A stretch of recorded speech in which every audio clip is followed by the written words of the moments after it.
Olá, sejam bem-vindos. Meu nome é Silvio Celestino e você está no episódio número 169 do podcast do canal O Executivo. Nosso propósito aqui é aumentarmos a sua musculatura executiva para que você seja cada vez mais um executivo de classe internacional. E para isso, hoje o assunto talvez seja o mais complexo de todos, o tabuleiro geopolítico global. Vamos falar sobre a guerra russo-ucraniana. Uma fratura da ordem internacional e aquilo que muitos insistem em tratar como um assunto distante, a transição de hegemonia entre o Ocidente e o Oriente, e o que isso significa para quem toma decisões de negócio. Portanto, o tema hoje é a queda do Ocidente e a ascensão do Oriente, geopolítica, poder e a nova ordem mundial. Agora, por que um executivo deveria se importar com uma guerra a milhares de quilômetros de distância? Porque câmbio, energia, cadeias de suprimento, juros, commodities e o próprio dólar, em que muitas empresas faturam, estão sendo redesenhados dentro desse conflito. Entender o tabuleiro deixou de ser um tema de diplomata, virou uma vantagem competitiva. Nosso convidado é economista e internacionalista, formado em Relações Internacionais e em Economia pela Facamp. É autor do blog de Geopolítica e Economia O Abismo, onde, desde 2022, sustenta uma tese ousada, a de que a Rússia converteu a guerra na Ucrânia em uma guerra de desgaste destinada a testar e enfraquecer o Ocidente. Essas análises deram origem ao seu primeiro livro, que é o tema do nosso podcast, A Queda do Ocidente e a Ascensão do Oriente, a Guerra Russo-Ucraniana e a Nova Ordem Mundial. Na vida executiva, ele é Head of Strategic Business no WTC São Paulo Business Club, onde atua diretamente com o C-level de grandes empresas.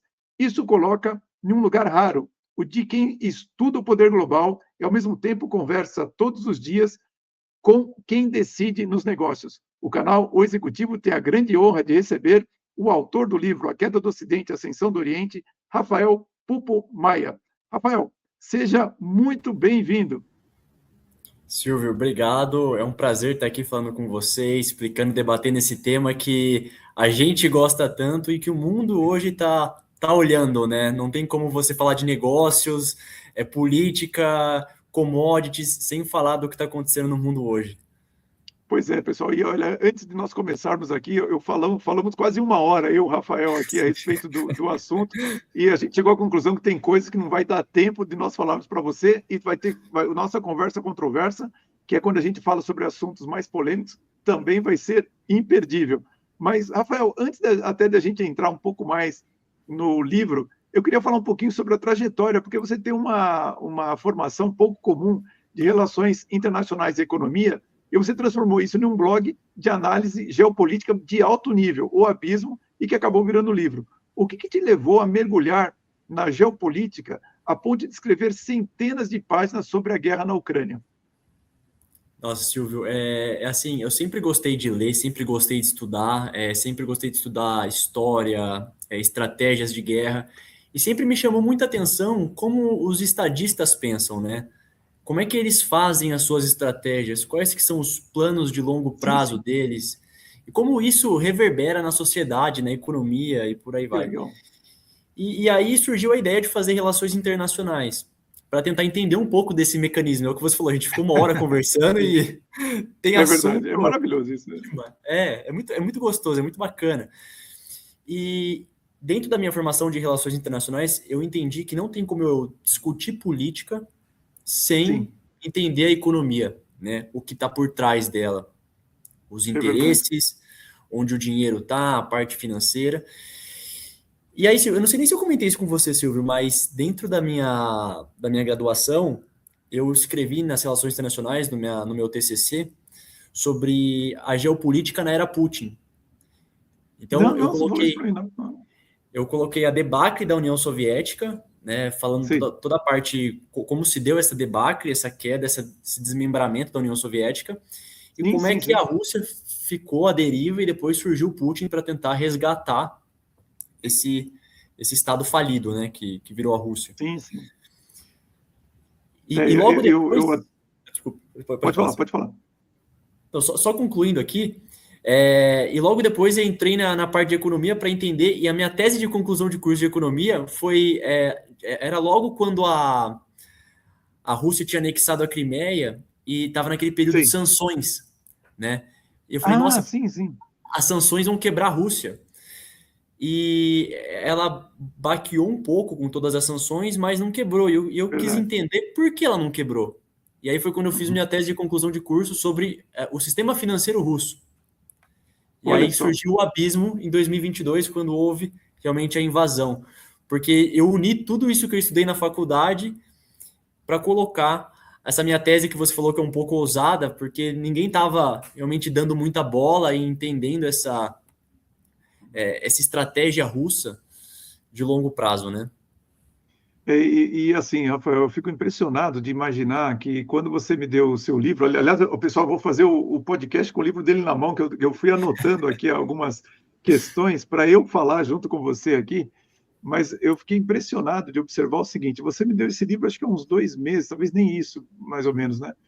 E o quanto de coisas aconteceram, né? Desde que você escreveu o livro e nesses 2 meses. Essa semana, por exemplo, foi marcante. Até escrevi sobre o discurso do Marco Rubio nos Estados Unidos. Para mim, eu considero histórico, realmente importantíssimo, de todos os executivos lerem, entenderem o que está acontecendo, mas é muito difícil de acompanhar. E o que eu ia dizer a hora que você estava falando, que até eu comentei antes de começarmos a gravar, né, como a memória às vezes já falha, mas realmente, na época que o Putin pegou a Rússia, a gente estava saindo do Yeltsin, né, que foi quem É, pegou a Rússia depois do Gorbachev, que estava foi quem fez, vamos dizer assim, a mudança da Rússia depois da queda do muro de Berlim, se não me engano. Mas a minha memória já começa a falhar a sequência dos eventos, né? Por isso que eu falei, pô, Rafael, para eu conversar com você aqui, se eu falhar alguma coisa aqui, você me desculpe. Mas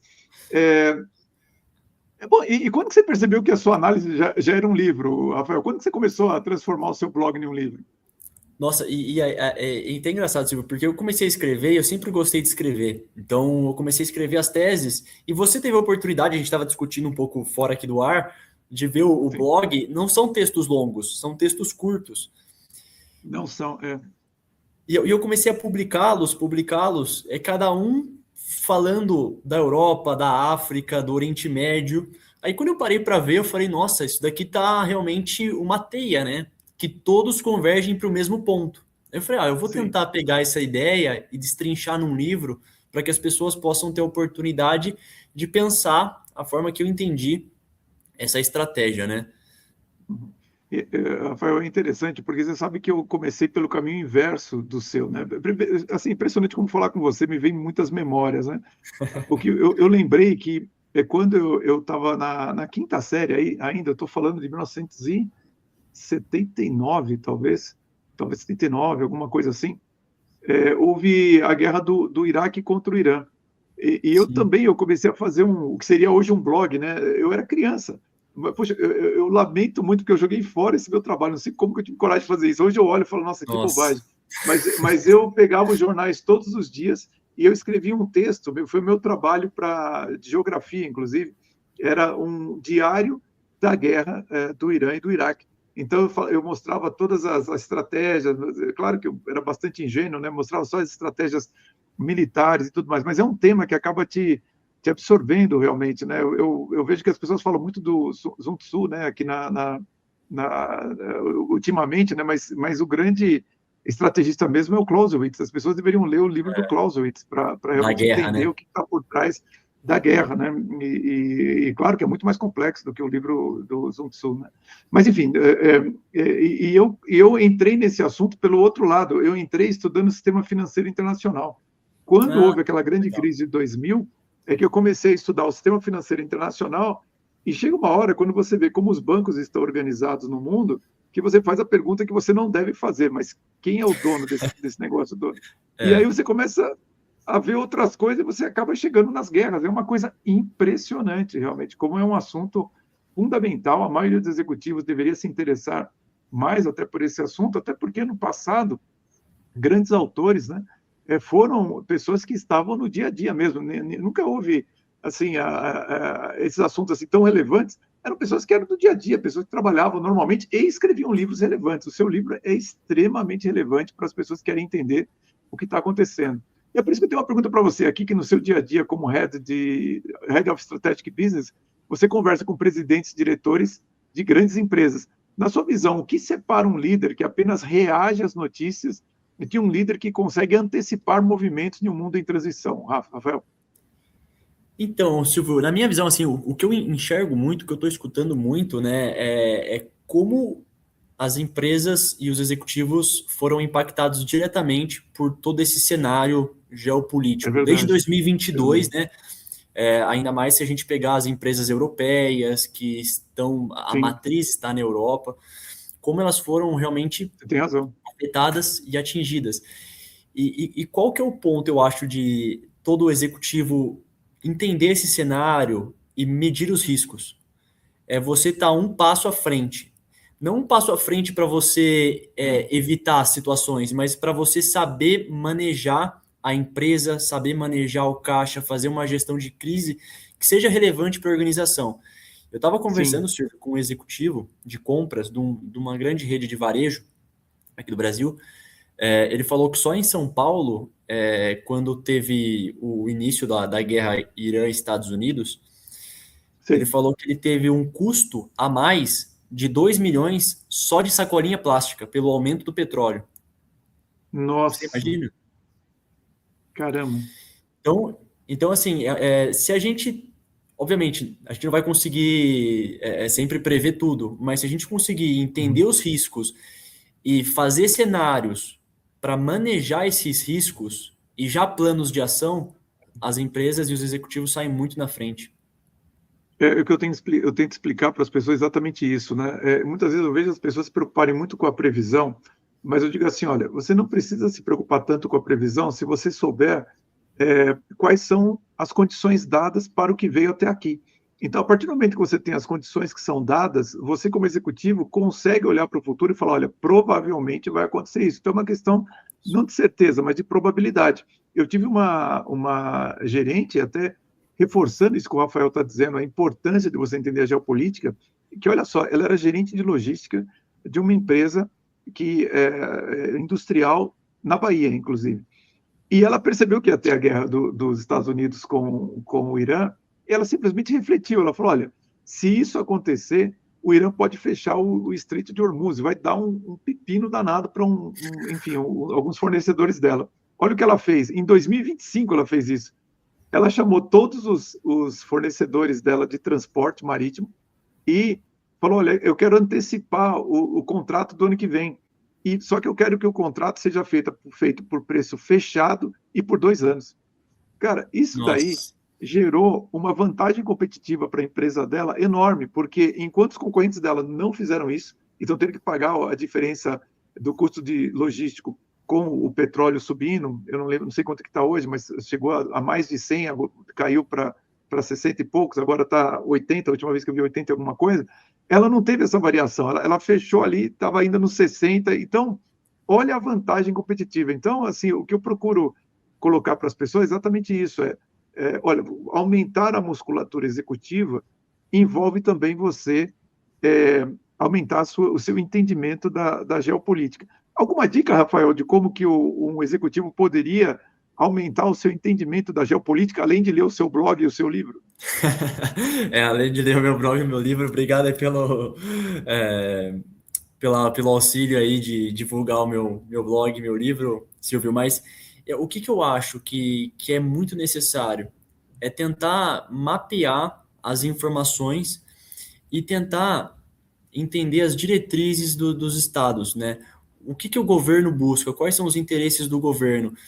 A previsão dessa pessoa, dessa gerente de logística de suprimentos, foi muito correta porque ela conseguiu antecipar, prever um Sim, movimento que o governo Trump já estava se direcionando junto com exato.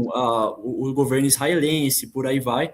Então, assim, há um alinhamento prévio, mas que as pessoas que estão dentro desse mundo conseguem enxergar muito mais fácil do que pessoas que estão fora. Porque, querendo ou não, Silvio, vamos combinar, a rotina do executivo, a rotina do C-Level, ela é muito, muito corrida. É, Sim. é, Uhum. nada é comum, né? São sempre É reuniões, verdade. eventos, falar com a imprensa. Então ele tem que ter um time de gestão muito bem informado para que possa trazer as informações corretas para que esse executivo tome as decisões corretas, né? E aí parte de Uhum. bons profissionais que vão trazer as informações corretas, né?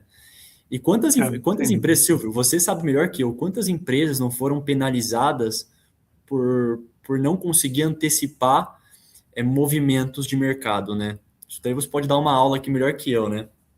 Olha, Mas Rafael, é assim, é difícil você falar de quem não foi e quem se antecipou a alguma coisa relevante no mercado, porque eu fui atrás disso ao longo dos últimos 26 anos, porque no ano 2000, quando houve aquela crise monumental no mercado financeiro, nas empresas de ponto .com e de telecomunicações, afetou brutalmente o meu mercado.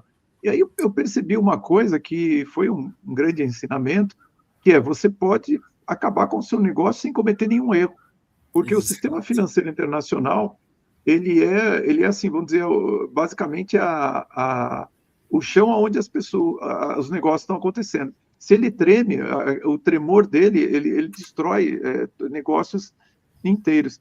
Então, quando você vê que tem essa conexão do sistema financeiro com o sistema geopolítico, aí você entende que você tem que pegar um binóculo realmente e achar boas fontes, né, para você tomar decisões, porque assim é difícil citar uma empresa que não tenha sido afetada por isso, porque quando a gente fala de preço de energia, todas as empresas vão ser afetadas, Rafael. Não tem como você dizer, esse cara não foi afetado. Não, ainda mais assim, não é justamente petróleo, que muita gente não sabe, mas o petróleo é a principal matéria-prima de inúmeros produtos que a gente usa no nosso dia a dia.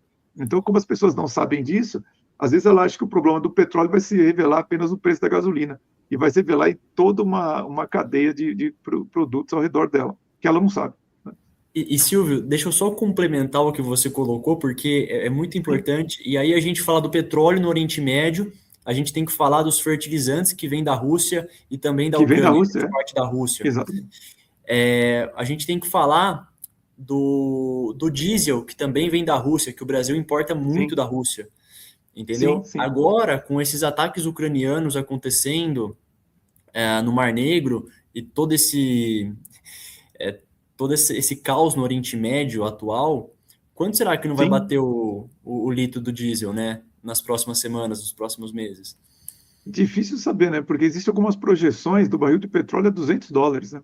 Então, assim, Então, se isso realmente acontecer, nós estamos com um problema gravíssimo aí para resolver, porque o Brasil não tem uma malha ferroviária como tem os Estados Unidos, por exemplo. Nós exatamente, dependemos muito exatamente. do transporte rodoviário. Então, assim, o que falta no Brasil, no final do dia, é justamente uma estratégia, vamos chamar até de uma estratégia executiva, justamente compreendendo essas cadeias logísticas e tudo mais. E é por isso que eu, de novo, reforço as pessoas lerem não só o discurso do Marco Rubio, o mais recente, que é importante, mas o discurso do Scott Bessent, que ele fala sobre a doutrina americana de você gerir a nova doutrina de você gerir a geopolítica por meios econômicos. Né?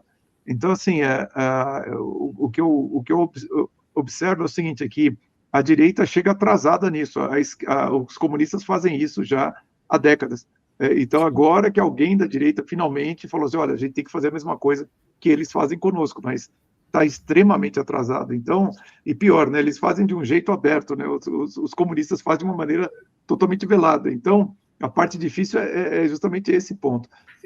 Eu vou trazer para o seu livro aqui agora, Rafael, Claro. começando então, finalmente, que logo na sua contracapa você fala algo muito provocador, né, que você diz que entre narrativas simplificadas de heróis e vilões, quase não se discutem os interesses estratégicos reais dos Estados Unidos, Rússia e China. Primeira coisa, por que você acha que o debate público sobre a Ucrânia costuma ser tão raso? E segundo, o que a narrativa dominante na sua leitura deixa de fora? Eu acho que, primeiro, o meu intuito dentro desse livro, Silvio, até para o pessoal que está ouvindo a gente, foi me desnudar de qualquer viés ideológico e tentar entender a Perfeito. cabeça de quem toma as decisões, né? Quais são os interesses por trás da Rússia, quais são os interesses por trás dos Estados Unidos, quais são os interesses por trás da China e de outros atores que eu coloquei dentro do livro, porque no final do dia todo mundo busca uma agenda, todo mundo busca completar alguma coisa, né? Tem um interesse a se desenvolver. E eu acho que dentro dessa leitura da guerra da Ucrânia, o que foi a guerra da Ucrânia e tudo que se desencadeou, é muito raso, primeiro, porque é muito conivente, né? A gente falar que a guerra uma pedra no mar, algo comum. O Putin invadiu a Ucrânia porque ele quis. Calma, o que está por trás disso? O que a gente não está entendendo que foi construído ao longo da história e quais são os interesses da Rússia dentro dessa guerra? Sim. E quais são os interesses dos fomentadores da Ucrânia para continuar a guerra? Então, foi isso que eu comecei a tentar entender e tentar mapear. E hoje, se você olhar, principalmente a mídia brasileira, tem uma narrativa muito simples de herói e vilão. Sempre um é o herói e outro é o vilão. Sim. Então, eu quis desmistificar isso daí, Silvio, porque, na verdade, não existem heróis, não existem vilões. Existem interesses que são... Sim. Que o pessoal está tentando alcançar constantemente, né? Então, eu acho que, primeiro, a falta de educação, principalmente no Brasil, né, a falta de entendimento geopolítico, de entendimento histórico, cada vez mais os índices educacionais brasileiros estão piores, então acho que isso facilita mais para a mídia colocar isso como algo simples e há um entendimento muito grande do próprio povo brasileiro, né, de uma narrativa de herói e vilão. E o que eu quero entender é como qualquer empresa que tem que buscar o lucro no final do dia, qual o lucro que o governo Trump quer buscar? Qual que é o lucro que o governo Putin quer buscar? É isso que eu quis entender com esse livro. Na verdade, é interessante você falar isso, né, Rafael? Eu tenho conversado, recentemente estava com o CEO de um grande grupo farmacêutico, e eu falava para ele exatamente que eu procuro fomentar a liderança pela verdade, né? Então, assim, se você lidera sabendo os números verdadeiros, entendendo qual é a verdade que está por trás dos eventos, então você tem maiores chances de ser bem-sucedido. No caso, especificamente, da guerra da Ucrânia com a Rússia, é claro que ela passa pelo filtro de uma imprensa que todos nós sabemos que tem um viés esquerdista. Ela aliás, se coloca, né, como sendo neutra, né, uma coisa que é um viés totalmente de esquerda. E justamente esse filtro passa uma ideia de que, olha, a Rússia, na verdade, ela está atacando a Ucrânia porque a Ucrânia diz que vai entrar na OTAN e, com isso, você teria uma fronteira, eu acho que são 2.000 quilômetros, eu não tenho certeza, da fronteira da Ucrânia com a Rússia, e, portanto, você teria uma fronteira com um país da OTAN ali, gigante, né, na borda da Rússia. Então, assim, esse tipo de esclarecimento, ele é extremamente simplificado e é compreensível, né? Isso que você falou, né? Como a gente tem uma academia que forma mal as pessoas e, consequentemente, mal os executivos também, acaba se dando uma explicação compreensível a respeito de um assunto extremamente complexo. E o que as pessoas não percebem é que o fato de eu entender uma explicação não significa que ela seja verdadeira. E o que a gente tem que buscar é uma explicação verdadeira, que às vezes é mais complexa. E, aliás, é o que você faz, né, Rafael? Então, vamos ver se a gente consegue, pelo menos, descer um nível mais de profundidade, né? Porque você começa a... Enquanto muita gente está olhando para 2022 como sendo o início da guerra, você começa um pouco lá atrás, nas evoluções coloridas do Iron Maiden de 2014, e um padrão de regime change, né, que você associa até com o apoio dos Estados Unidos em vários países. Então, vamos explicar um pouquinho o que é uma revolução colorida. Claro, vamos lá. Silvio, quando a gente fala de revolução colorida, o que tem que ficar muito claro é que, desde a época da Guerra Fria, né, onde tinha a União Soviética e os Estados Unidos, ambos os países fomentavam muitos governos, e os governos que eram liderados pelo seu oponente, eles financiavam a oposição. Vou pegar um exemplo claro aqui no Brasil, na própria ditadura militar. A ditadura militar foi apoiada pelos Estados Unidos no primeiro momento, enquanto a oposição à ditadura era financiada pela União Soviética. Isso é sabido aqui no Brasil. Tem livros. Então, isso, exato. Então, há sempre uma disputa por influência que é dada através desses investimentos e dessa busca incessante por mudar o poder. E aí vem o termo regime change, né? Tanto Exato. para um lado como para o outro. E o que são as revoluções coloridas é que quando a Rússia quebrou, né? Quando houve a debacle realmente da União Soviética, que a Rússia implementou a doutrina do choque, inclusive é um livro excepcional da Naomi Klein, que explica Uhum. como a Rússia foi do comunismo para o capitalismo selvagem e quebrou completamente. Eles foram do Sim, extremo ao outro, né? Muito, é muito louco verdade, é pensar verdade, isso. é verdade. E aí os Estados Unidos começaram a fomentar olha que engraçado, através de ONGs, através de ONGs, instituições culturais de outros países. Sim, E exato. isso deu muito certo. O primeiro teste bem sucedido veio através da Revolução Sérvia de 2000, com o Slobodan Milosevic, Uhum. onde uma instituição chamada Otpor, né, que Uhum. era formada por jovens, Uhum. acreditava uma mudança de regime sem a violência. Certo. E, e olha o modus operandi. Isso é muito interessante, porque tudo aqui, pessoal, tudo nas relações internacionais, a gente tem que ter em mente que o Silvio pode falar melhor que eu. É uma cartela, né, Silvio? O pessoal faz uma vez e vai repetindo, né? Exato, exato. Eles vão Tudo repetindo. é por isso que você consegue ver que tem uma inteligência por trás, porque as Isso, pessoas olham como se as coisas fossem: "Ah, aconteceu, em tal país, também aconteceu no outro, também aconteceu no outro". Falei: "Gente, assim, quantas pessoas trafegam de um país a outro para saber como que faz exatamente aquilo lá?". Quer dizer, é uma ingenuidade tremenda, né, então, enfim. Mas vamos exato, lá, Rafael. exatamente. E quando a gente teve essa Revolução Sérvia, né, dos jovens, qual que foi a inteligência? ONGs financiavam os jovens, que geralmente Uhum. são o público mais rebelde, mais Sim, suscetível a ser cooptado, né, por ideias, exato. por ideologias. E através disso, a instituição ela começa a fazer uma mudança no mindset da população, principalmente a população jovem. E foi bem no Certo. início da era da informática. Você falou nos anos 2000, foi bem no início da era da informática, onde Uhum. a informação estava muito mais fácil, né? Uhum. E a partir disso, Silvio, o que a gente começou a ver é que a inteligência era o pessoal saía para as ruas para pressionar o governo, e dentro Certo. disso tinha sempre alguns baderneiros, né, que, Uhum. segundo estudos, colocam como agentes de inteligência, Uhum. mercenários, que inflamavam as forças de segurança do Estado para que a força de segurança do Estado revidasse, gerando Uhum. embates entre uma Isso, exatamente. população gerando embates entre uma população e conflitos entre uma população que, teoricamente, está pacificamente reivindicando seus direitos. Protestando. Uhum. Exato. E aí começa um frenesi na sociedade, porque o Freud fala muito bem das massas, né? Que as massas não pensam, elas agem. Sim, sim. Exato, exato. Então, começa um frenesi da sociedade, pô, como é que o governo está sendo tão violento? Aí começa, mesmo as pessoas que apoiam o governo começam a se rebelar contra aquele governante. E aí é onde Uhum. começa a ruir as instituições, né? E aí a Uhum. mídia auxiliando os manifestantes e por aí vai, e acaba tendo um regime change, uma mudança de regime. Uhum. E nos anos 2000 a gente viu muito isso na periferia Verdade. russa.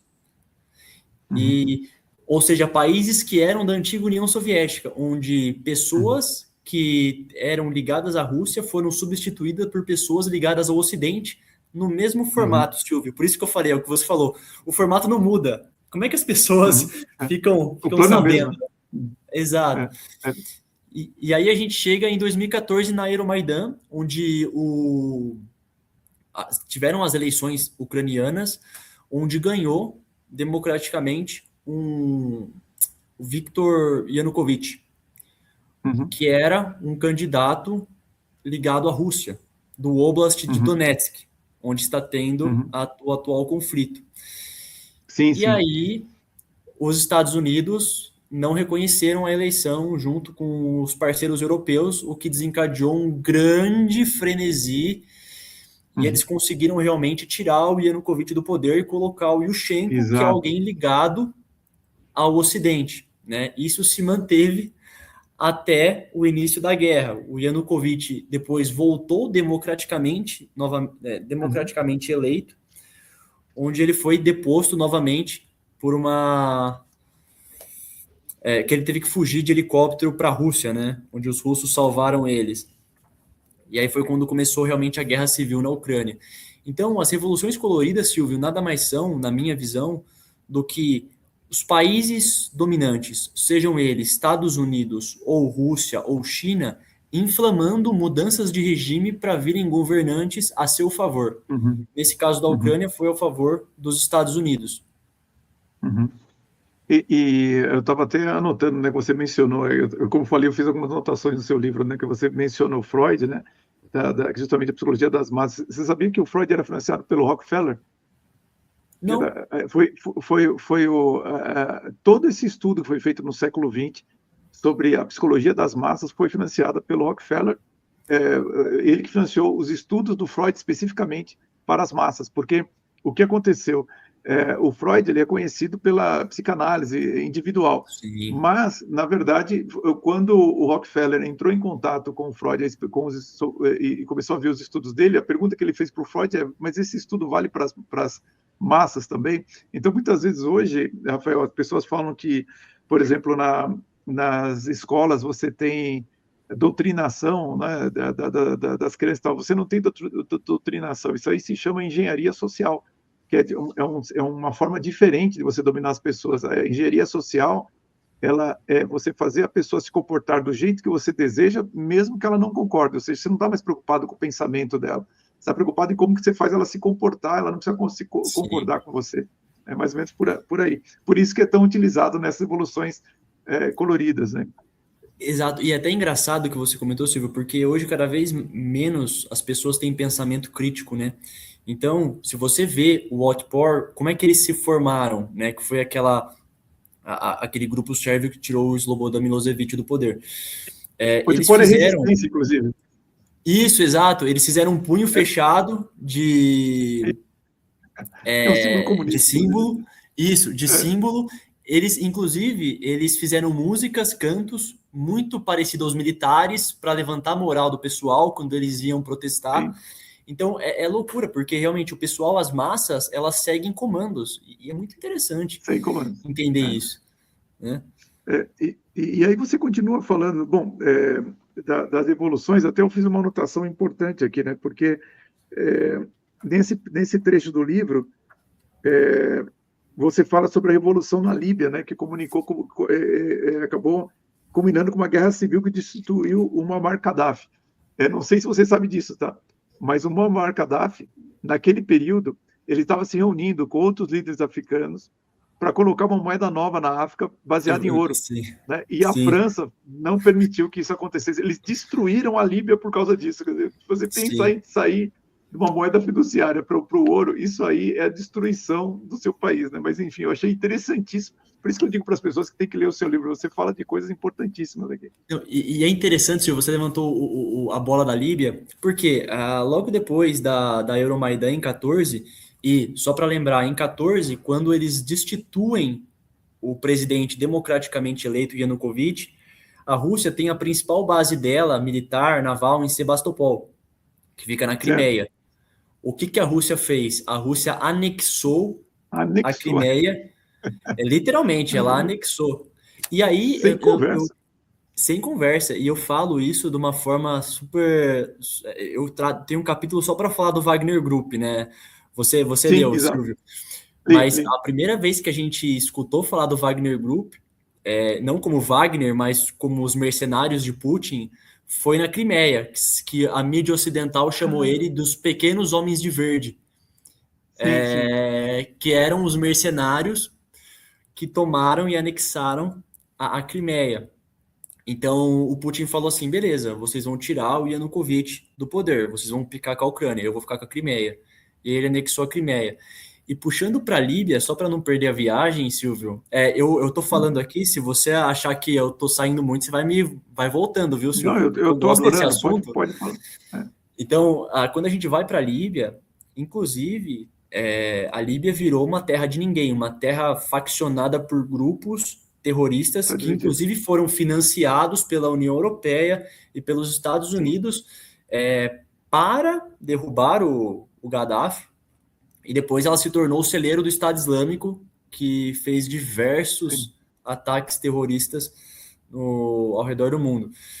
E é interessante, eu até coloco no livro como uma dúvida. Eu não tenho provas, não tenho, mas é muito estranho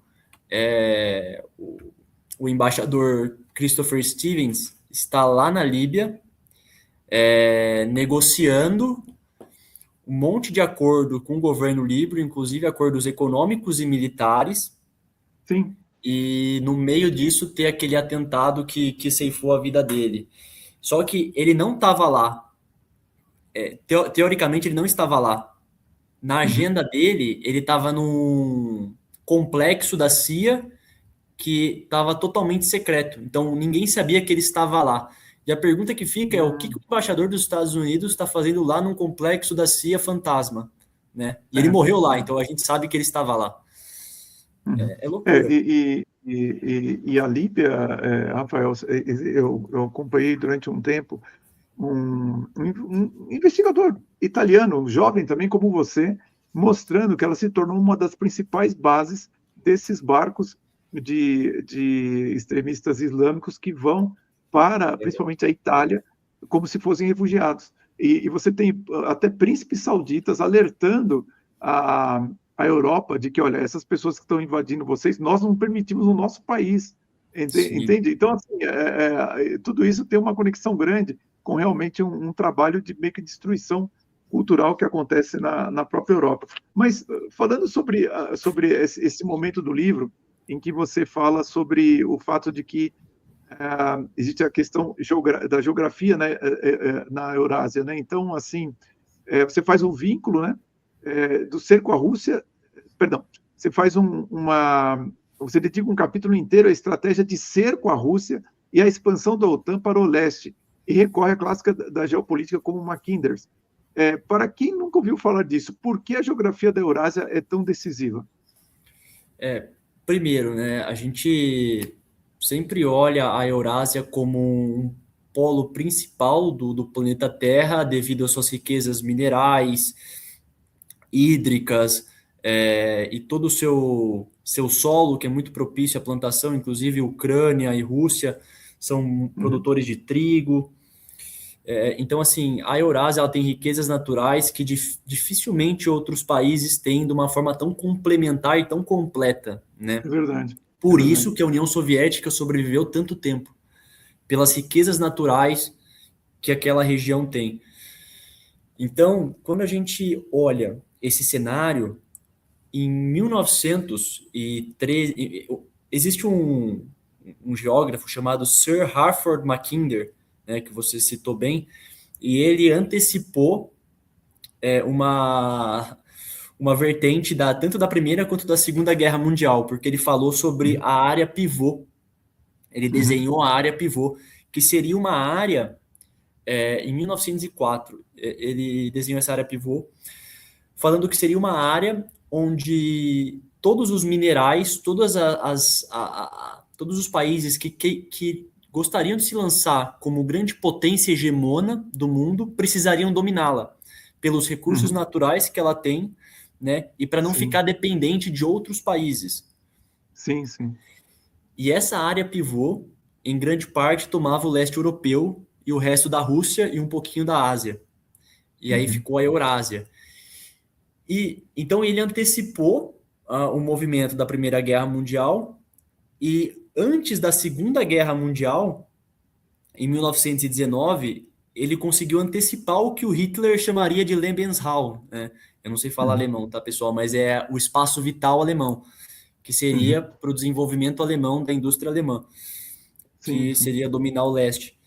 Em 1919, ele colocou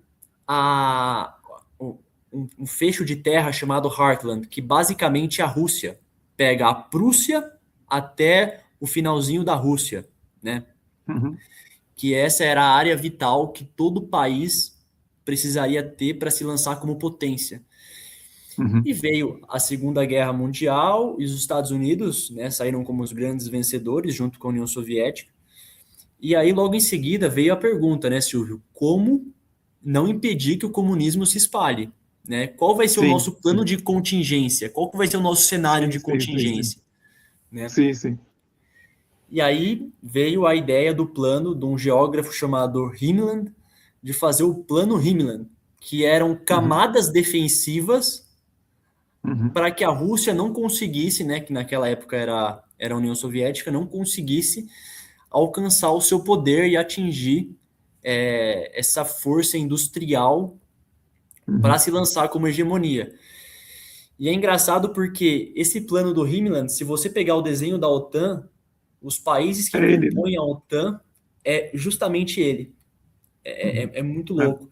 Então, o que eu coloco a estratégia de cerco à Rússia não é que a Rússia está sendo totalmente cercada, é porque os Estados Unidos, dentro dessa estratégia, ela começou a cercar a Rússia no Pacífico, com bases no uhum, Japão, com bases na Coreia uhum. do Sul, com bases nas Filipinas, começou a cercar a Rússia no leste europeu. Então, depois da debacle da União Soviética, começou a ter ondas de expansão da OTAN, inclusive os Verdade. países bálticos que fazem fronteira direta com a Rússia. Então, você imagina para o russo, cada vez que ele acorda, ver uma base militar mais próxima da Sim, sua sim, sim. fronteira. Né? E ela não podia fazer nada porque a Rússia estava quebrada. Então, Uhum. o que aconteceu? Essa estratégia foi muito bem sucedida, porque cada vez que a Rússia tentasse alguma coisa, eles iam ter camadas defensivas até a guerra realmente Exato. chegar nos Estados Unidos. Né? Uhum. Isso no plano da Segunda Guerra Mundial. Então, sempre houve, Silvio, na geografia, a ideia de que a Rússia era a Rússia, junto com uma parte da Ásia, é a principal porta para um país se lançar como hegemonia. E ninguém quer que Uhum. o país consiga colocar as mãos nesses recursos, né? Uhum, uhum. É impressionante, né, como as pessoas não têm ideia de que nós estamos falando de recursos, no final, recursos minerais, commodities agrícolas, metálicas e tudo mais, que é uma coisa fundamental também no Brasil. O Brasil é um grande fornecedor desses dois tipos de commodities. E eu não lembro se é do estudo dele, mas quando se descobriu que um país precisaria para ser autônomo, se estudou país por país no mundo inteiro e só chegaram à conclusão que 2 países no mundo conseguem viver sem o resto do mundo. Um deles é a África do Sul e o segundo é o Brasil. Nós são os 2 únicos países que, se você fechar a fronteira, tudo que as pessoas precisam para viver está dentro do próprio Tá país. Então dentro você imagine o medo que é do Brasil se tornar uma potência, né? Porque quando você menciona as questões das ONGs, né? Muitas vezes eu tenho dificuldade de explicar para as pessoas que nós não temos amigos, né? Então existem ONGs nos Estados Unidos que pregam o mote Farm Here, Forest There.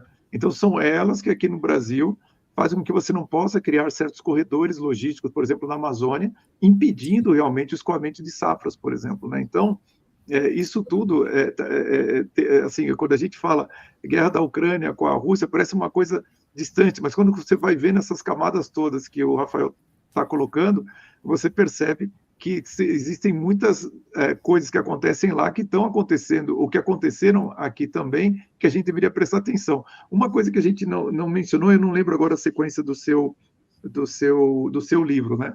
Bom, 2 coisas, né? Que até a gente conversou um pouquinho antes de começar o podcast.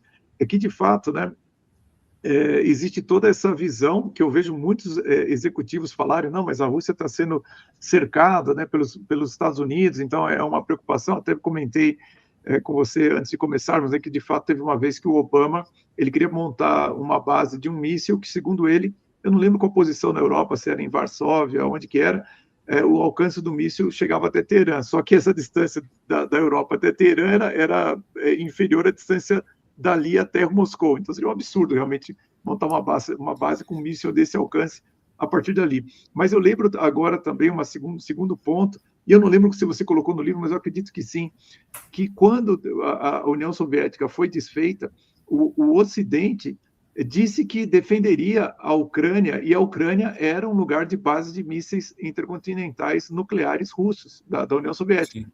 Então foi feito um acordo de que a Ucrânia devolveria esses mísseis, essas bases para a Rússia, o Ocidente defenderia a Ucrânia. E justamente essa é a cobrança, inclusive, do Zelensky para com Exato. o Ocidente. Eles falam, peraí, vocês falaram para a gente dar nossas armas de volta para eles, porque vocês iriam nos defender.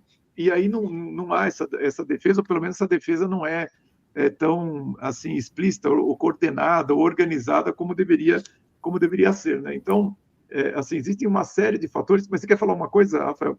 Completa, por favor. Claro, e até interessante você comentar isso, porque é extremamente correto. O que aconteceu? Eles tiraram os mísseis nucleares da Ucrânia, devolveram para a Rússia com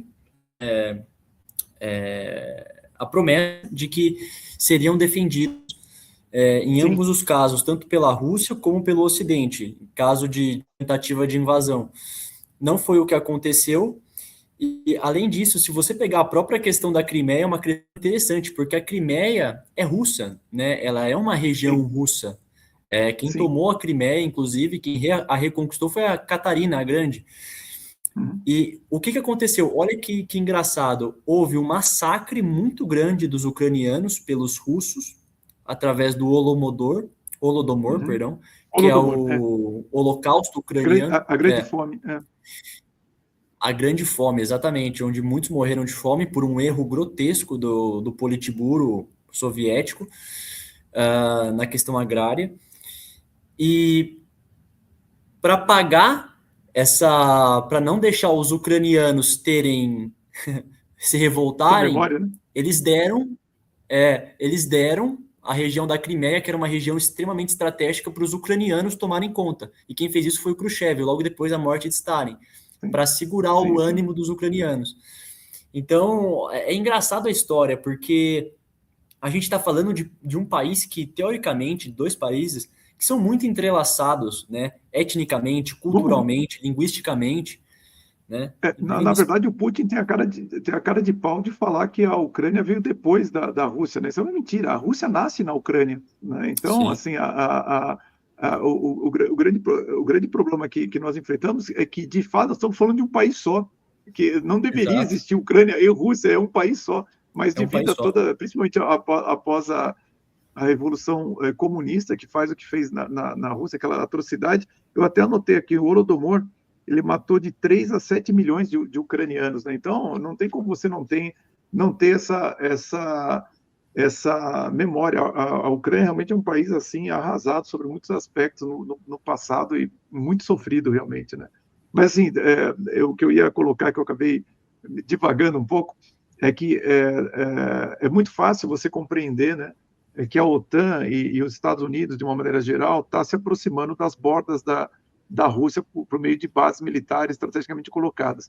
Entretanto, quando a gente olha a guerra cultural que é impressa por Rússia, China, no Ocidente, você vê, eles estão direto dentro dos países, dentro das universidades americanas, dentro das universidades brasileiras, dentro dos sindicatos brasileiros e americanos, esses movimentos malucos que tem nos Estados Unidos, Black Lives Matter, aquela coisa toda. Então, eles estão dentro lá. Por isso que eu achei tão emblemático, né? Essa semana, você vê, a gente está falando aqui no dia 21/7, e ontem o Marco Rubio ter feito aquele relatório e falando exatamente pela primeira vez, um ministro de Estado, falando claramente, né, o que está acontecendo. Porque o que eu quero dizer com isso é o seguinte, é que se coloca um holofote no cerco militar, mas se esquece que a guerra hoje ela tem várias formas de guerra, além das descritas por Clausewitz, que é de defesa, flanco e guerrilha, mas a guerra de guerrilha, por exemplo, hoje se transformou numa guerra cultural. Né? Então, e a guerra cultural, com essa guerra, o China é mestre nessa guerra, e você vê que eles atacam os Estados Unidos, atacam o Brasil e tudo mais, mas como é um ataque feito de maneira, vamos dizer assim, sem armas, né?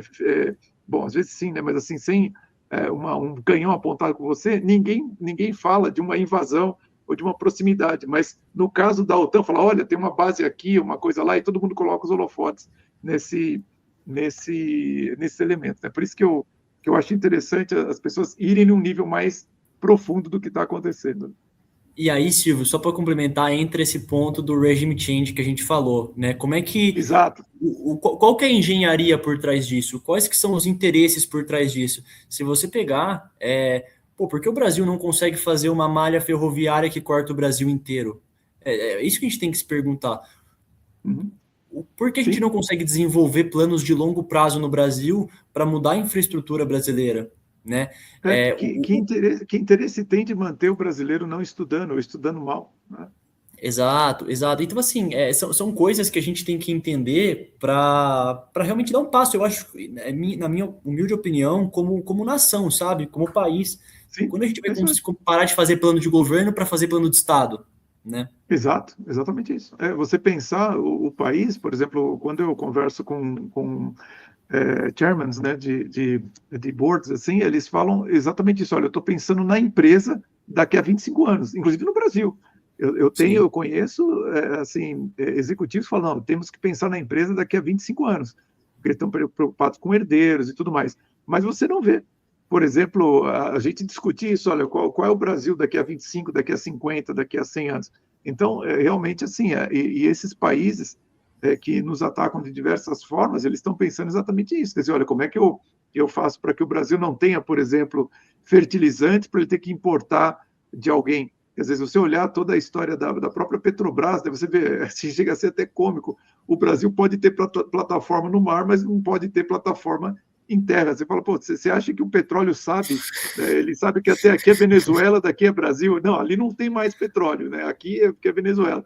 Então, são coisas meio absurdas que o brasileiro ainda precisa estudar muito para entender o fato de que nós temos inimigos e que nós temos que nos comportar de acordo com os ataques que nós recebemos. Mas todo mundo acha que que os países gostam do Brasil, que nós somos um país assim muito querido, que todo mundo quer ajudar. Então, é uma ingenuidade muito grande, inclusive por parte dos executivos. Eu queria falar um pouquinho sobre a descrição da guerra, Rafael. Então, a gente está vendo que o fato da OTAN querer, querer que a Ucrânia seja um membro da OTAN, colocar bases lá. Bom, a gente nem falamos ainda sobre os laboratórios, os é, laboratórios biológicos ali. Não sei se a gente vai ter tempo de falar sobre isso, mas isso aí também é outro, os biolabs, né? Ali é um outro assunto assim, e super você importante. viu, desculpa te cortar, Sim, Silvio, mas não, pode cortar, sim. não sei se você viu, mas eu escrevi o livro e esse ano o Trump soltou os relatórios comprovando os biolabs, né? Sim, exatamente. Documentado. Inclusive em Wuhan, É que né, que é onde. exato, mas é que quando eu escrevi não tinha uma documentação. Havia indícios, mas não havia uma Sim, documentação sim, provando isso. E hoje a gente tem realmente sim. essa comprovação. Na verdade, assim, como eu acompanho mídias que não são tão tradicionais, isso assim, nessas mídias você tem os relatórios, tudo assim, porque assim, eles foram muito inteligentes, porque quando a legislação americana proibiu que você fizesse os estudos de ganho de função em vírus, então o que eles fizeram? Eles fizeram os laboratórios embaixo do Departamento de Defesa. E aí isso ficou secreto, entendeu? Então foi feito com uma maledicência muito grande.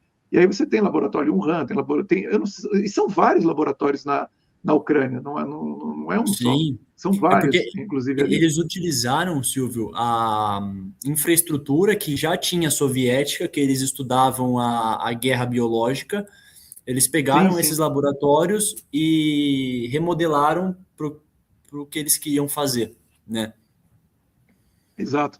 Bom, e aí chega um ponto que o Putin não tolera mais essa aproximação da Ucrânia com a OTAN, e ele começa a guerra. Eu queria que você falasse um pouquinho sobre o começo da guerra e o que aconteceu depois, né? Como que ela começou e, de repente, houve um movimento que ela se tornou uma outra coisa diferente do início. Como é que foi isso?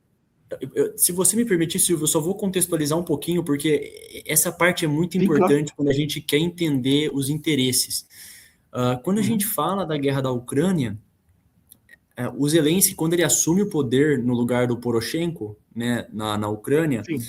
que já estava tendo uma guerra civil, né, no Oblast de Uhum, Donetsk, né, no estado de Donetsk, o Zelensky vem com a promessa de trazer a paz.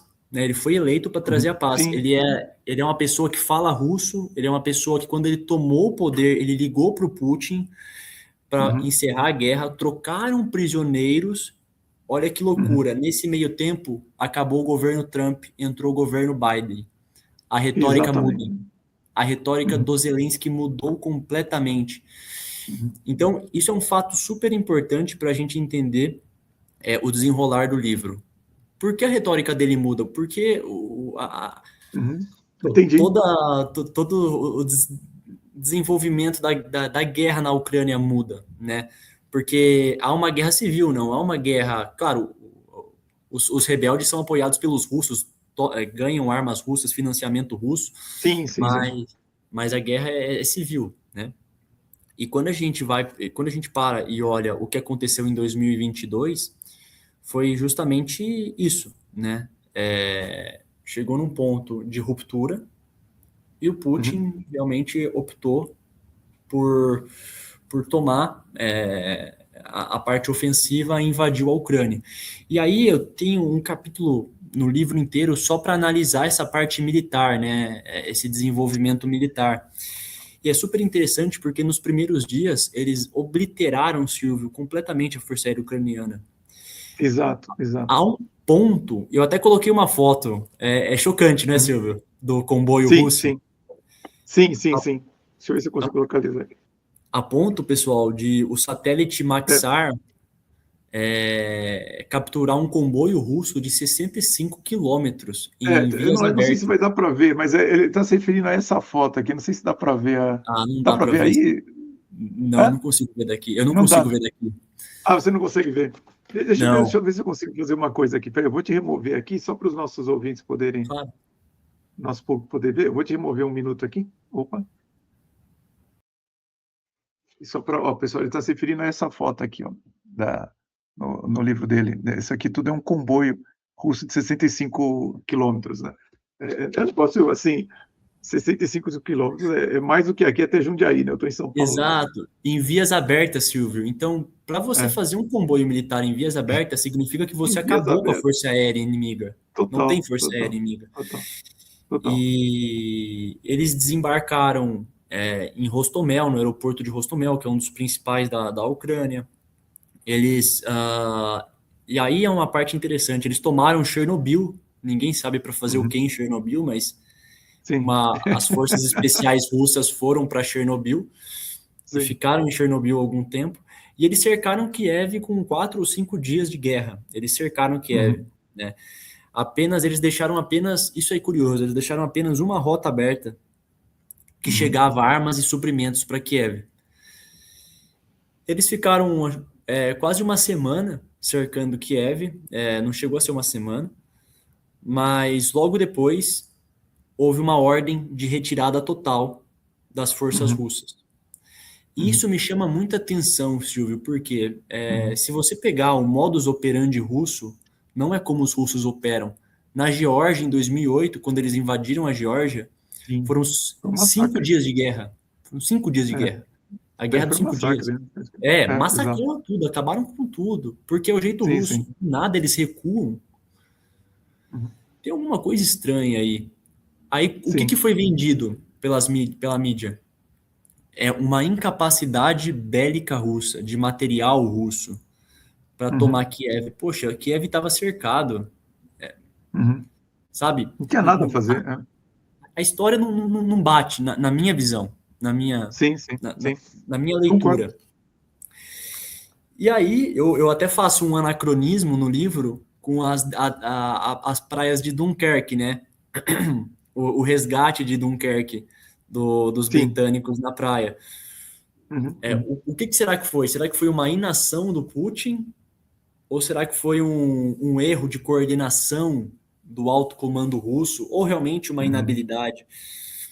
Na minha cabeça, foi uma estratégia macro russa, e aí eu entro e engato na estratégia que eu defendo no livro até o Sim. final, que é o quê? Essa é uma estratégia russa de manter uma guerra de desgaste, Uhum, porque ela sabe que os Estados Unidos e a Europa iriam fornecer todo tipo de ajuda, seja ela uhum, bélica, financeira, energética, tudo que a uhum, Ucrânia precisasse. uhum, E a partir disso, eles iam ficar colocando dinheiro e armas lá. E uhum, como ninguém esperava que a guerra fosse de desgaste, na cabeça uhum, do establishment norte-americano, é o que? A guerra ia durar pouco. Então, Exato, exato. vamos fazer grandes contratos bélicos, dar um monte de arma para a Ucrânia, todo mundo fica Uhum, feliz, a indústria bélica ganha dinheiro, o governo fica uhum, feliz porque conseguiu movimentar empregos dentro dos seus é, estados, né, é, dessas indústrias, mandam a arma para a Ucrânia, a guerra acaba e por aí vai. Só que a estratégia foi outra. E não tem como os Estados Unidos parar simplesmente de uhum, dar esse apoio financeiro e esse apoio econômico para a Ucrânia. uhum, uhum, E essa guerra de desgaste causou toda uma reverberação que aí eu acho que a gente vai discutir, né, Silvio, um pouquinho mais, mas uhum, o que uhum, eu defendo é isso. É uma guerra de é, desgaste propositalmente perpetrada pela Rússia para drenar recursos do Ocidente. uhum, uhum. E eu acho que não apenas você tem razão, mas quando a gente olha sobre a perspectiva do que está acontecendo no sistema financeiro internacional, todos os países, Estados Unidos principalmente, estão extremamente endividados. Então, quanto mais ele fornece recursos para a Ucrânia, mais endividado ele fica. E aí, o que acontece? O Banco Central ele não pode emitir dólar quando ele quer, ele precisa ter um motivo. E você ajudar um país como a Ucrânia em meio a uma guerra é um grande motivo para você imprimir dólares. Agora, a gente nem vai falar aqui muito sobre a guerra dos Estados Unidos com o Irã, porque veio depois, mas também é um motivo enorme para você emitir dólares. E isso faz com que, vamos dizer assim, o problema seja empurrado com a barriga, esse problema do endividamento americano. Mas isso está acontecendo com vários países, inclusive China, inclusive Rússia e tudo mais. Mas o que acontece? É uma guerra assim que você não precisa ganhar a guerra. Se um país quebrar primeiro, já é suficiente para você. Então faz todo sentido isso que você está falando, e principalmente quando você observa que a Rússia não usou as principais armas dela na guerra. Ela não Exatamente. colocou nem os seus soldados, porque teve um determinado momento ela pegou soldado da Coreia do Norte para dominar aquela região que a Ucrânia invadiu. Na Bielorrússia, é em cima dela, eu esqueci o nome do país que está em cima da Ucrânia, que ela É, invadiu o Bielorrússia. território. Bielorrússia. A Bielorrússia. Ele pegou um negócio ali que não tinha nada a ver com a guerra. Aí a Rússia teve que pegar tropas da Coreia do Norte ali, mataram acho que 40 ou 10 mil soldados, foi uma carnificina danada, recuperaram aquele ali. Mas quando você olha os armamentos que a Rússia está usando, principalmente em terra, não são os mais modernos, o que significa que ela está fazendo realmente um teatro realmente para poder drenar recursos do Ocidente. E, Silvio, o que baseou o meu pensamento? Alguns pilares. O primeiro, a Rússia estava preparada para isso. Quando Uhum. o Ocidente viu que a guerra realmente ia ser de desgaste, eles aumentaram muito as sanções na Rússia. É a maior Exato, sanção, as maiores sanções que o mundo já viu, né? Quando eu exato. escrevi o livro, eram 16.500 sanções, hoje já passou de 20 mil. Uhum, Então, uhum. assim, tentando sufocar o sistema, a economia russa Financeiro e russo. desligou ela do sistema financeiro global, que é Exato. coordenado O pela SWIFT. SWIFT. Isso. E o que a Rússia fez? E isso é o mais interessante, né? Eu dedico um capítulo inteiro. A Rússia se preparou para isso. Ela já começou um processo de desdolarização, compra de Exato. ouro, troca de dólar por yuan para fazer comércio com a China. Uhum. E em paralelo a isso, desde 2014, ela vem criando um sistema financeiro próprio chamado SPFS, né? Isso, exatamente. Que, Exato. que essas trocas internacionais elas podem ser feitas através desse sistema financeiro russo. Sim, sim. Então, ela já estava pensando nisso para quê? Para tentar alterar a ordem mundial. E aí a gente entra na tese do livro, né? Que é a tentativa dessa mudança de ordem Uhum. mundial. E apenas só para complementar isso daí, o que você falou, corretíssimo. Eles usaram tanques T-55 da Guerra da Coreia, Silvio. Exato. É Exato. loucura isso. Cadê os T-14 Armata, que são os tanques Cadê o principais? Armata? Exatamente, é o Ninguém viu o principal. Armata em combate, entendeu? E Exato. aí, logo depois, eles tiram as tropas especiais, os Spetsnaz, e colocam os mercenários do Wagner na linha de frente. Por que Exato, eles exato. tiraram a tropa? Exatamente. Para eliminar o custo político da guerra. Porque Exato, exato. Imagina para o Putin pegar e ter que falar para uma mãe que o filho dela morreu como bucha de canhão. Aí eu vou mandar um É, mercenário, eu vou tirar os prisioneiros, e isso foi a principal pista que ele nos deu, né? Ele pegou todas é, as prisões e falou assim: um ano de serviço no Wagner Group, se você sobreviver, você está solto, você está livre. Exatamente. Imagina isso. Imagina isso. Então, Que imagina exército isso. faz isso? Que exército que faz isso? Esse é o ponto, entendeu? Não, Então, eu realmente gosto assim, disso. a mente revolucionária, ela é doentia realmente nesse sentido, né? Então, assim, você vê nitidamente a estratégia, mas você tocou num ponto aqui que eu queria reforçar, que é o seguinte: grande parte da força dos Estados Unidos, do Ocidente, no caso que você está falando sobre esse deslocamento do poder do Ocidente para o Oriente, está no petrodólar. E o petrodólar basicamente o sistema que obriga as nações a venderem petróleo e serem remuneradas em dólar, pagos em um banco em Nova York, e você tem que movimentar o dinheiro em Nova York. Então, tudo isso é o que dá o poder para os Estados Unidos fazer o que eles fazem, inclusive ter esse exército gigantesco. Agora, pela primeira vez, então o petrodólar começa em 1973, pela primeira vez, desde a instituição do petrodólar, um país conseguiu vencer as sanções que, no caso, a Rússia obrigou que as nações pagassem o gás dela em rublo. Então, isso, num primeiro momento, quando houve as sanções, o rublo desvalorizou, mas a hora que ele obrigou a ser pago em rublo, o rublo valorizou e isso deu estabilidade para a moeda russa. Então, isso foi, na minha opinião, assim, ele descobriu como fazer para circunscrever o petrodólar, que era algo que nenhum outro país tinha conseguido até então. E detalhe, até onde eu sei, ele fez isso só com gás, ele não fez com o petróleo. Com o petróleo ele fez a esquadra fantasma, né? E aí ele consegue com isso escoar o petróleo dele e receber sem necessariamente passar nem pelo SWIFT e nem pelo petrodólar. Então é uma manobra assim inacreditável pela envergadura. Mas depois a gente fala em que ponto que nós estamos. A guerra se desenvolveu então, peraí, deixa eu ver aqui, você fez uma analogia da guerra da Ucrânia com a guerra do Vietnã. Como que o que essas duas guerras têm em comum? E o que essa comparação diz sobre os Estados Unidos no meio desse conflito, Rafael?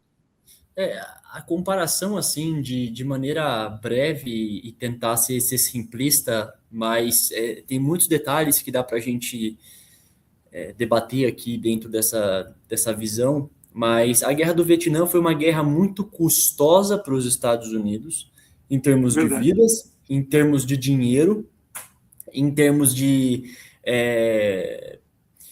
material bélico, em termos de tudo, e eles ainda perderam a guerra, né? Porque eles não conseguiram, Saigon caiu, então eles realmente perderam essa guerra do Vietnã. Uhum. O que eu tô falando, o que eu quis dizer é o seguinte: qual que foi a fagulha para que os Estados Unidos pudesse entrar no Vietnã? Foi logo depois, foi o ataque a um cruzador americano perto do Vietnã. E aí foi quando os Estados Sim. Unidos declararam guerra ao Vietnã. Dentro desse contexto, os Estados Unidos mandou os soldados lá e começou a ter, foi a primeira guerra totalmente televisionada, onde não teve nenhum tipo de censura. Verdade. Primeiro, o custo político para os Estados Unidos, pelo tempo que a guerra demorou, e o endividamento dos Estados Unidos, por tudo que os Estados Exato. Unidos gastou na guerra, foi muito grande, muito grande. Uhum. E isso gerou um grande problema, né? Até que a gente tem o choque dos juros, né? No final da década de A década de 70. 70. Por quê? Isso, Porque exatamente. o padrão dólar-ouro não fazia mais sentido. Os Estados Unidos imprimiu tanto dólar para vencer essa guerra que ele saiu completamente do padrão dólar-ouro. E aí, para tentar trazer o fluxo de dinheiro de volta, o Paul Volcker fez o quê? Subiu os juros, trouxe o dinheiro de volta para os Estados Unidos, porque todo mundo, quando o juro sobe, investe nos Estados Unidos. Ele trouxe o dinheiro e quebrou grande parte do mundo nesse sentido, né? Inclusive o Brasil foi muito impactado Que pelo... é a crise da dívida, né? O que segue ao milagre brasileiro, porque o milagre brasileiro aconteceu por um endividamento do Brasil, Exato. principalmente com títulos públicos, principalmente pegando dinheiro emprestado nos Estados Unidos, melhor dizendo, só que a taxa de juros flutuante. E a taxa de juros, à época, ela chegou a bater 20%. né? Então, assim, você imagine o quanto que atraiu isso, sugou, né, o dinheiro do mundo. Né? Exato, e só que aí vamos dar um passo para trás, Junto com o porque petrodólar. Né? essa foi a consequência. Mas vamos dar um passo para Exato. trás. Quando a gente olha os contratos que os Estados Unidos fizeram com as indústrias armamentistas, foram contratos muito, muito, muito grandes, né? A gente está falando de uma das guerras mais caras dos Estados Unidos até o momento. Sim. Então, assim, muita gente ganhou muito dinheiro com isso, né? E cada vez mais, com esse dinheiro, os Estados Unidos tem um portal da transparência deles, então é muito sabido isso. O lobby da indústria bélica aumentava dentro do Congresso. E quando a gente olha o cenário ucraniano, por que eu faço a comparação? Porque dentro desse cenário, Silvio, olha que interessante. Dentro desse cenário, o que os Estados Unidos fez? Falou assim, Ucrânia, você não vai me pagar no governo Biden, porque o governo Trump mudou isso. Mas falou assim, Ucrânia, você não vai me pagar as armas. Eu vou pagar a indústria bélica americana, ou seja, o governo dos Estados Unidos vai pagar a indústria bélica americana, porque a indústria bélica não pode tomar um default, não pode tomar lucro, não pode tomar prejuízo, um calote, né? Então, eu vou pagar a indústria bélica norte-americana para te fornecer arma, e isso vai aumentando tua dívida comigo. Mas olha que loucura, eles imprimem dinheiro para pagar a indústria bélica dos Estados Unidos e vai mandar armas para a Ucrânia. Exato. E qual que é o outro grande problema? A tecnologia, a indústria bélica dos Estados Unidos não estava preparado para a grande demanda ucraniana, porque ninguém esperava que a guerra ia ser de desgaste. Então, os Estados Unidos começou a tirar as armas diretamente do seu arsenal e mandá-las para a Ucrânia com a promessa... Isso foi gravíssimo, né? Exato, com a promessa de que a indústria bélica conseguiria repor, mas não está conseguindo repor. Então, assim, o buraco vai ficando mais embaixo, vai ficando mais embaixo. Então, esse é um pouco do contexto que eu coloco da Guerra Fria, tanto no setor, tanto na parte econômica, que eu acho que é a principal, o lobby da indústria bélica e como ela é muito forte. E o segundo é o custo político da guerra, né? Porque chegou um momento em que os Estados Unidos saem do Vietnã derrotados, totalmente envergonhados, mas muita gente ganhou muito dinheiro com esse conflito. Sim. Eu vou falar algo que talvez a gente possa desenvolver um pouco mais na conversa controversa, mas, na verdade, a Guerra do Vietnã foi a primeira guerra cultural vencida de uma maneira espetacular, principalmente pela China. A China que financiou artistas como Jane Fonda e tudo mais, que faziam manifestações contrárias à guerra. Né? Então, ao contrário do que as pessoas imaginam, né? E você vê como é difícil falar sobre esse assunto, porque as pessoas conhecem filmes como Apocalipse Now, ou então Platoon, que dá a entender que os Estados Unidos perdeu a guerra militarmente. Os Estados Unidos não perdeu a guerra militarmente, ele perdeu a guerra culturalmente. Então, assim, inclusive essa cena famosa, né, do helicóptero caindo lá em Saigon e tudo mais, falando, aquilo ali são soldados americanos empurrando o helicóptero para não deixar ele cair na mão dos revolucionários. Então, assim, uma das coisas que as pessoas têm dificuldade de compreender é isso. Os Estados Unidos não perdeu a guerra militarmente, ele perdeu a guerra culturalmente. E essa é a doutrina hoje que a China usa. A China, ela sabe que ela não conseguiria vencer os Estados Unidos na guerra física, então ela se tornou, realmente ela faz uma guerra cultural com uma maestria enorme. Né? Então, por isso que é curioso a gente ver a articulação que existe de Moscou com Pequim. Eu estou preocupado até com o seu horário aí, mas eu tenho mais uma coisa para falar, que você falou sobre o fato... A gente pode tocar aqui, Silvio, fique tranquilo. Tá bom, então assim, você vai me falando assim, porque eu realmente gostaria de que as pessoas vissem, mesmo que elas não compreendam tudo que a gente está falando aqui, mas que elas percebam a quantidade de elementos envolvidos em uma guerra como essa. Mas que você falou que os Estados Unidos ele está financiando as armas para a Ucrânia, quer dizer, o Estado está financiando a arma, pegando o armamento que está no seu do estoque, vamos dizer assim, de guerra dos Estados Unidos, passando para a Ucrânia na esperança, né, na promessa de que as indústrias vão repor isso. Essa era a grande preocupação do Roosevelt no final da Segunda Guerra Mundial, que o poderio industrial bélico dos Estados Unidos tinha se tornado uma força política dentro dos Estados Unidos. Então, ele consegue mexer politicamente nos Estados Unidos. E mexer politicamente, entenda, ele consegue interferir nas leis. E uma das coisas, eu não sei se você já ouviu falar numa lei americana que chama FASAB 56. Não. FASAB 56. Essa lei, ela permite que o Estado americano declare que algo que na sua contabilidade como sendo de segurança nacional, e ele não precisa dizer para onde que vai esse dinheiro. Então, sob as FASAB 56, o último número que eu vi, existem mais de 30 trilhões de dólares embaixo dessa lei.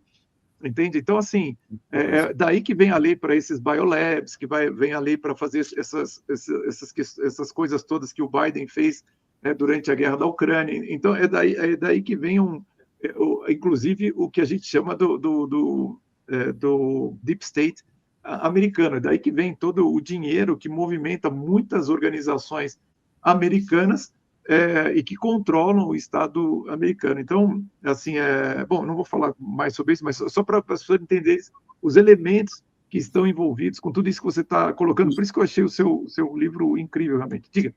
E Silvio, só para complementar, eu acho que o pessoal também, a gente subestima muito os líderes, né? A gente está falando do Xi Jinping, de uma pessoa que conseguiu tomar o poder na China, e Sim. ele realmente fechou, é o que você falou, a guerra cultural, a guerra não só cultural, como tecnológica, que ele está batendo Sim. de frente com o Ocidente, está sendo jogada de maneira maestral, mas um cara que Brilhante, conseguiu trazer o controle total da sociedade dele através da tecnologia, é um cara que consegue manter todo mundo embaixo do chapéu dele, do poder dele. O Putin, por outro lado, ele é um ex-tenente-coronel da KGB, né? Então, Exato. os serviços de inteligência russo são muito, muito, muito fomentados, né? E a gente tem nos Estados Unidos a força dos lobbies e do Deep State. Então, a ideia é o que cada um está buscando dentro desse tabuleiro geopolítico, né? Acho que essa é a pergunta principal. Inclusive, você faz justamente essa pergunta, né, sobre a questão da Europa, né, porque a Europa, nesse caso, e bom, quando a gente fala Europa, né, eu não gosto muito de usar esses termos, mas você tem a França, a Inglaterra, entrando na guerra, ela está defendendo interesses próprios ou do outro, né? Quem no continente você acha que saiu mais fragilizado com essa situação toda, Rafael? Eu acho que da guerra do desgaste, né? Exato. A União Europeia, ela está num ponto, eu acho que não dá para ela voltar atrás. Ela entrou tão de cabeça nessa guerra que ela sofreu a primeira onda, o primeiro baque foi dela, né? Os preços da energia. Nossa, foi muito alto. Foi assustador. A gente viu a Alemanha, que prega tanto a questão climática e tudo mais, queimando carvão nos primeiros anos de guerra para aquecer as casas. Então, assim, e hoje você pode ver como a indústria europeia perdeu força, Silvio. É você que é um cara que também conversa com um monte de C-levels, grandes empresas. O que a gente escuta é o quanto que a indústria perdeu força. A Volkswagen fechou indústrias na Alemanha pela primeira vez em não sei quantos anos. Né? A Volkswagen vai ter que negociar em Wolfsburg com o sindicato. Então, assim, é muito louco ver a que nível chegou o desespero e as consequências das tomadas de atitude dos governos europeus, né? E eles não param por aí. E a gente tenta ver o Macron na França tentando, de alguma forma, ressuscitar a Europa, o nacionalismo europeu, mas ele só esquece que a Europa não é mais aquela Europa do passado, né? É uma Europa completamente diferente. A Europa hoje toda ela tá, vamos dizer assim, contaminada com ideias comunistas, né? Então, aquilo que foi feito na Primeira Guerra, na Segunda Guerra, é porque havia ainda um nacionalismo. Hoje, as pessoas estão mais preocupadas com essas ideologias e isso não gera, vamos dizer assim, o ímpeto de uma luta, né? Vamos dizer assim, vamos combinar, né, que o comunismo ele é bom para meter uma bala na cabeça da pessoa que está amarrado com as mãos para trás na frente de um muro, né? Mas para você falar para o cara ir para uma guerra não é bem o espírito desse tipo de gente. Então, assim, é difícil, né, fazer isso que ele está querendo. Não, e é interessante porque o que você falou é muito verdade. A gente vê na Alemanha, a Alemanha agora quer voltar, né, pela a volta do militarismo na Alemanha. O governo está tentando instituir o exército, a obrigatoriedade de servir o exército. A população jovem não quer. A Não quer, Bundeswehr não não quer. consegue passar de 100 mil homens. Os Estados Unidos têm o problema. Né? Estados E é Unidos é a mesma interessante. coisa.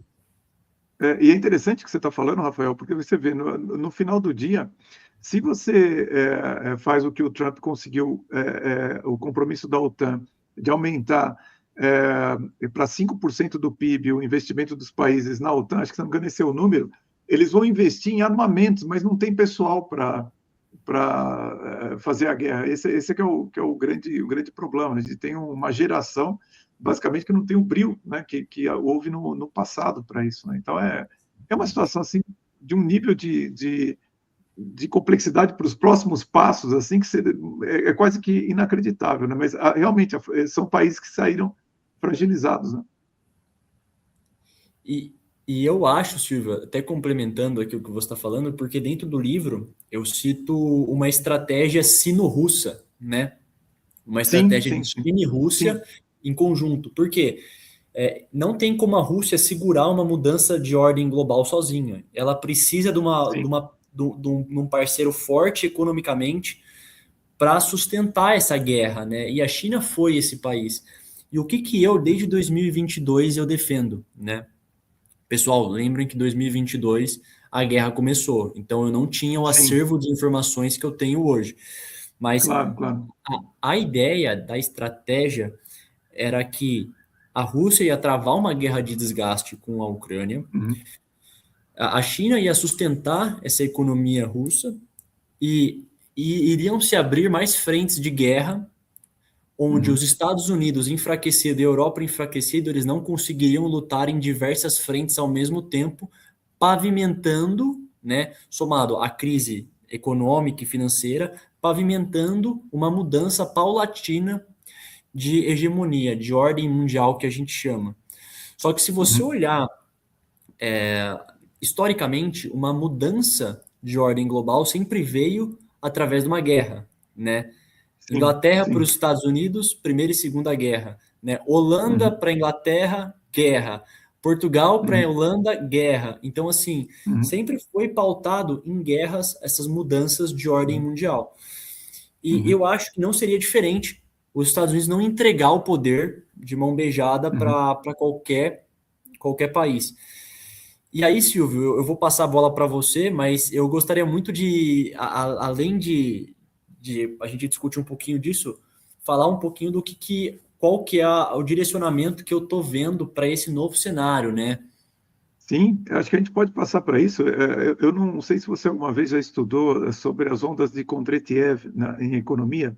Você teve a oportunidade de ver isso? Sim, Então, sim. eu ouço muitos dos trabalhos do Mike Maloney, né? Mike Maloney enfim, é um grande entusiasta de estudos do sistema financeiro internacional, e ele fala, bom, para quem nunca ouviu falar, Kondratiev era um economista russo que, se não me engano, eu não lembro agora se foi Lenin ou Stalin, acho que foi Lenin, pediu para ele estudar o que era melhor, o capitalismo ou o comunismo. Né? E ele estudou, só que ele caiu na besteira de falar a verdade para o Lenin. Ele falou assim: não, o capitalismo é muito superior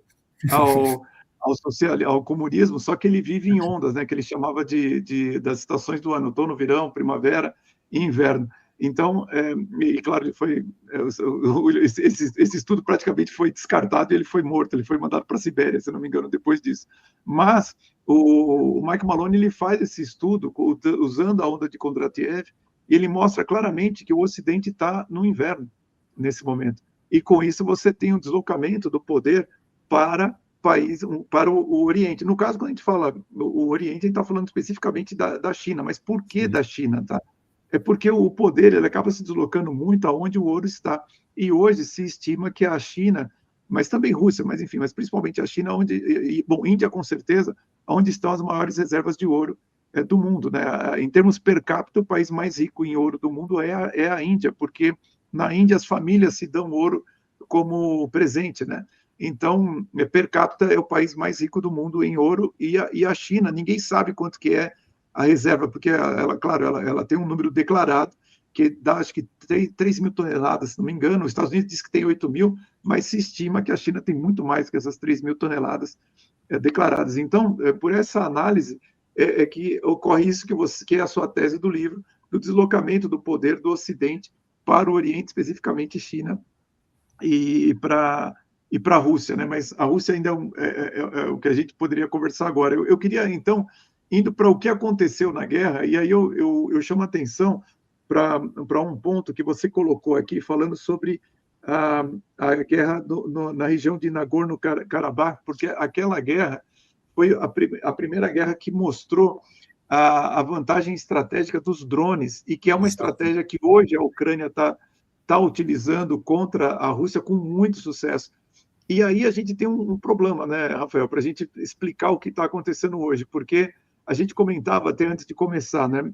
De fato, é incrível que a Ucrânia ela destruiu, o último número que eu tenho é 130 navios russos petroleiros, né?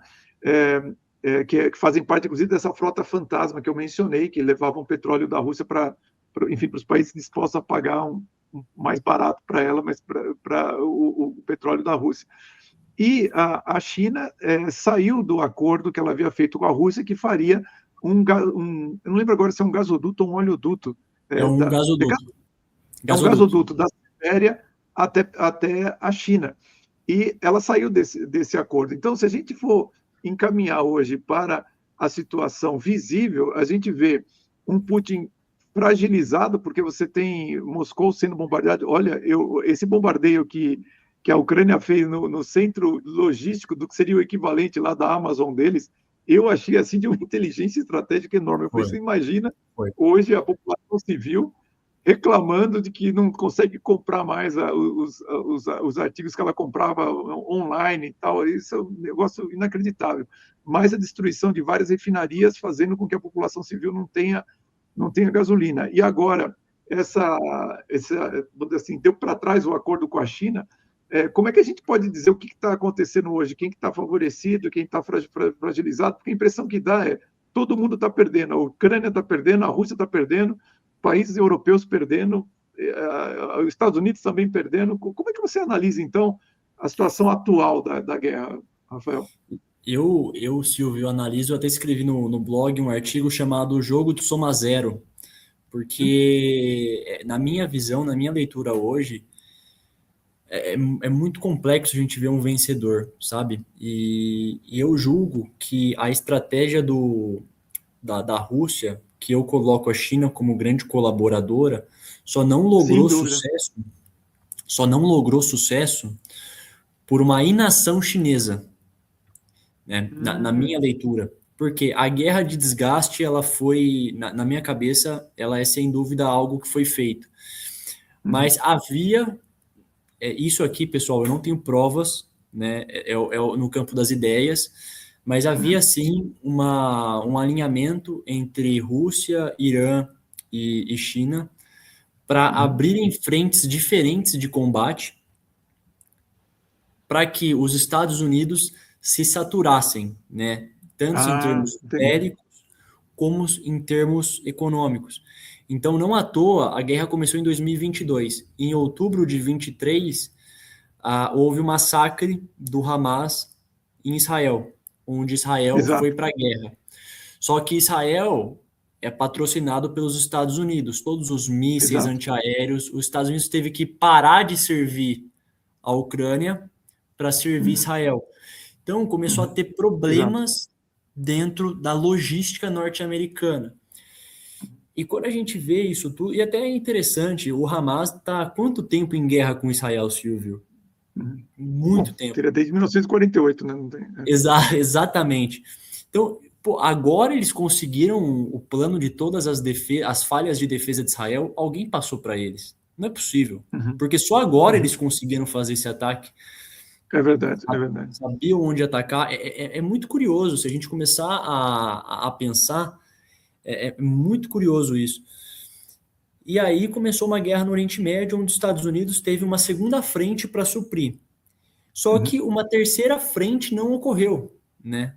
Que seria uma terceira Sim, grande não. frente no Pacífico, Sim, sim. para sacramentar isso daí. Como essa terceira frente não ocorreu, a Rússia começa agora a dar sinais de cansaço, de De estagnação, fadiga. de fadiga. Ela não consegue mais lutar essa guerra de desgaste, porque dentro do planejamento inicial, na minha visão, já era para a China ter tomado a iniciativa numa terceira frente. Inclusive, o Putin fez o regime change, né? O Kremlin financiou o regime change na África também. Então, Burkina Sim, sim, sim, Faso, sim. Mali, Uhum, são todos uhum, países que foram uma junta militar pró-Rússia tomou o poder, né? E olha que uhum, engraçado, todos eles fornecem minerais para energia nuclear para a Europa. Eles pararam de fornecer, uhum, né? uhum. Ou cobraram muito caro para Sim, sim. apertar a Europa. Então você vê que é um tabuleiro que vai começando a se fechar. Então hoje eu vejo uma Rússia muito debilitada. O Putin, pela Uhum. primeira vez, está sendo questionado a um nível muito grande na Rússia. Não é à toa que muitos opositores, muitos generais russos estão sumindo ou desaparecendo, né? Pois é, Ou, pois é. ou caindo da janela, né? Para quem não É sabe, é verdade. como A a KGB janela. matava, né, Silvio? Você quer saber como a É, KGB exatamente. mata? É caindo do prédio. A janela. Exatamente. Então, muitas pessoas estão perdendo a vida nisso daí. Então, a gente olha o Putin cada vez mais cercado e pressionado. Eu escrevi Exato. um artigo recentemente, Silvio, onde eu coloco, né, que a estratégia da Rússia agora, assina a Rússia o quê? Tudo ou nada. Porque Uhum. ou ela vai para o tudo ou ela aceita uma derrota. Aceitar uma derrota é uma morte política para o Putin. Exatamente. Por isso que está tendo esse expurgo, eu acho. Esse que é o problema, né? Exatamente. Então, assim, e aí a gente tem que se perguntar o porquê a China não tomou a atitude, né? Por que a China não abriu uma frente?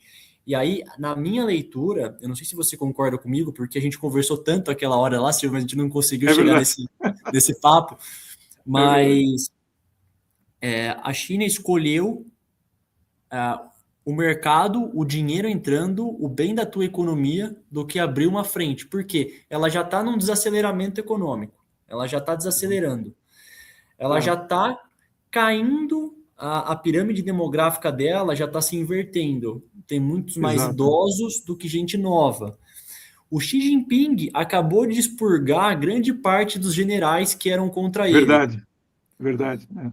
Aí a lógica do Xi Jinping, na minha visão, na minha leitura, será que vale a pena eu entrar numa guerra e perder o meu poder, perder Uhum. o que tá dando certo É. aqui? Eu estou comprando energia barata da Rússia, É. tá Ele tudo está ele tá tranquilo. muito bem nessa situação, né? Porque a gente vê exatamente isso, né? De todos o que não entrou na guerra física, que foi a China, que na verdade não faz parte da doutrina dela, a China realmente, assim, ela não é essa forma dela guerrear, ela faz uma guerra assimétrica cultural com maestria, então, assim, ela pode ter induzido a Rússia a um erro aí nessa questão, porque de fato, se ela não for fazer uma guerra é, é, militar, né, na guerra tradicional, ela não vai abrir essa terceira frente que vai drenar mais recursos dos Estados Unidos, enquanto a Rússia vai ter os seus recursos drenados lá na Ucrânia. Eu também não sei, Rafael, se a Rússia esperava essa guerra de drones da Ucrânia. Eu não tenho certeza de que ela previu essa resposta, porque eu entendo que o que a Ucrânia está fazendo com a Rússia é um negócio assim, do ponto de vista de estratégia espetacular, assim, porque a Rússia não está conseguindo ter defesa. E você está vendo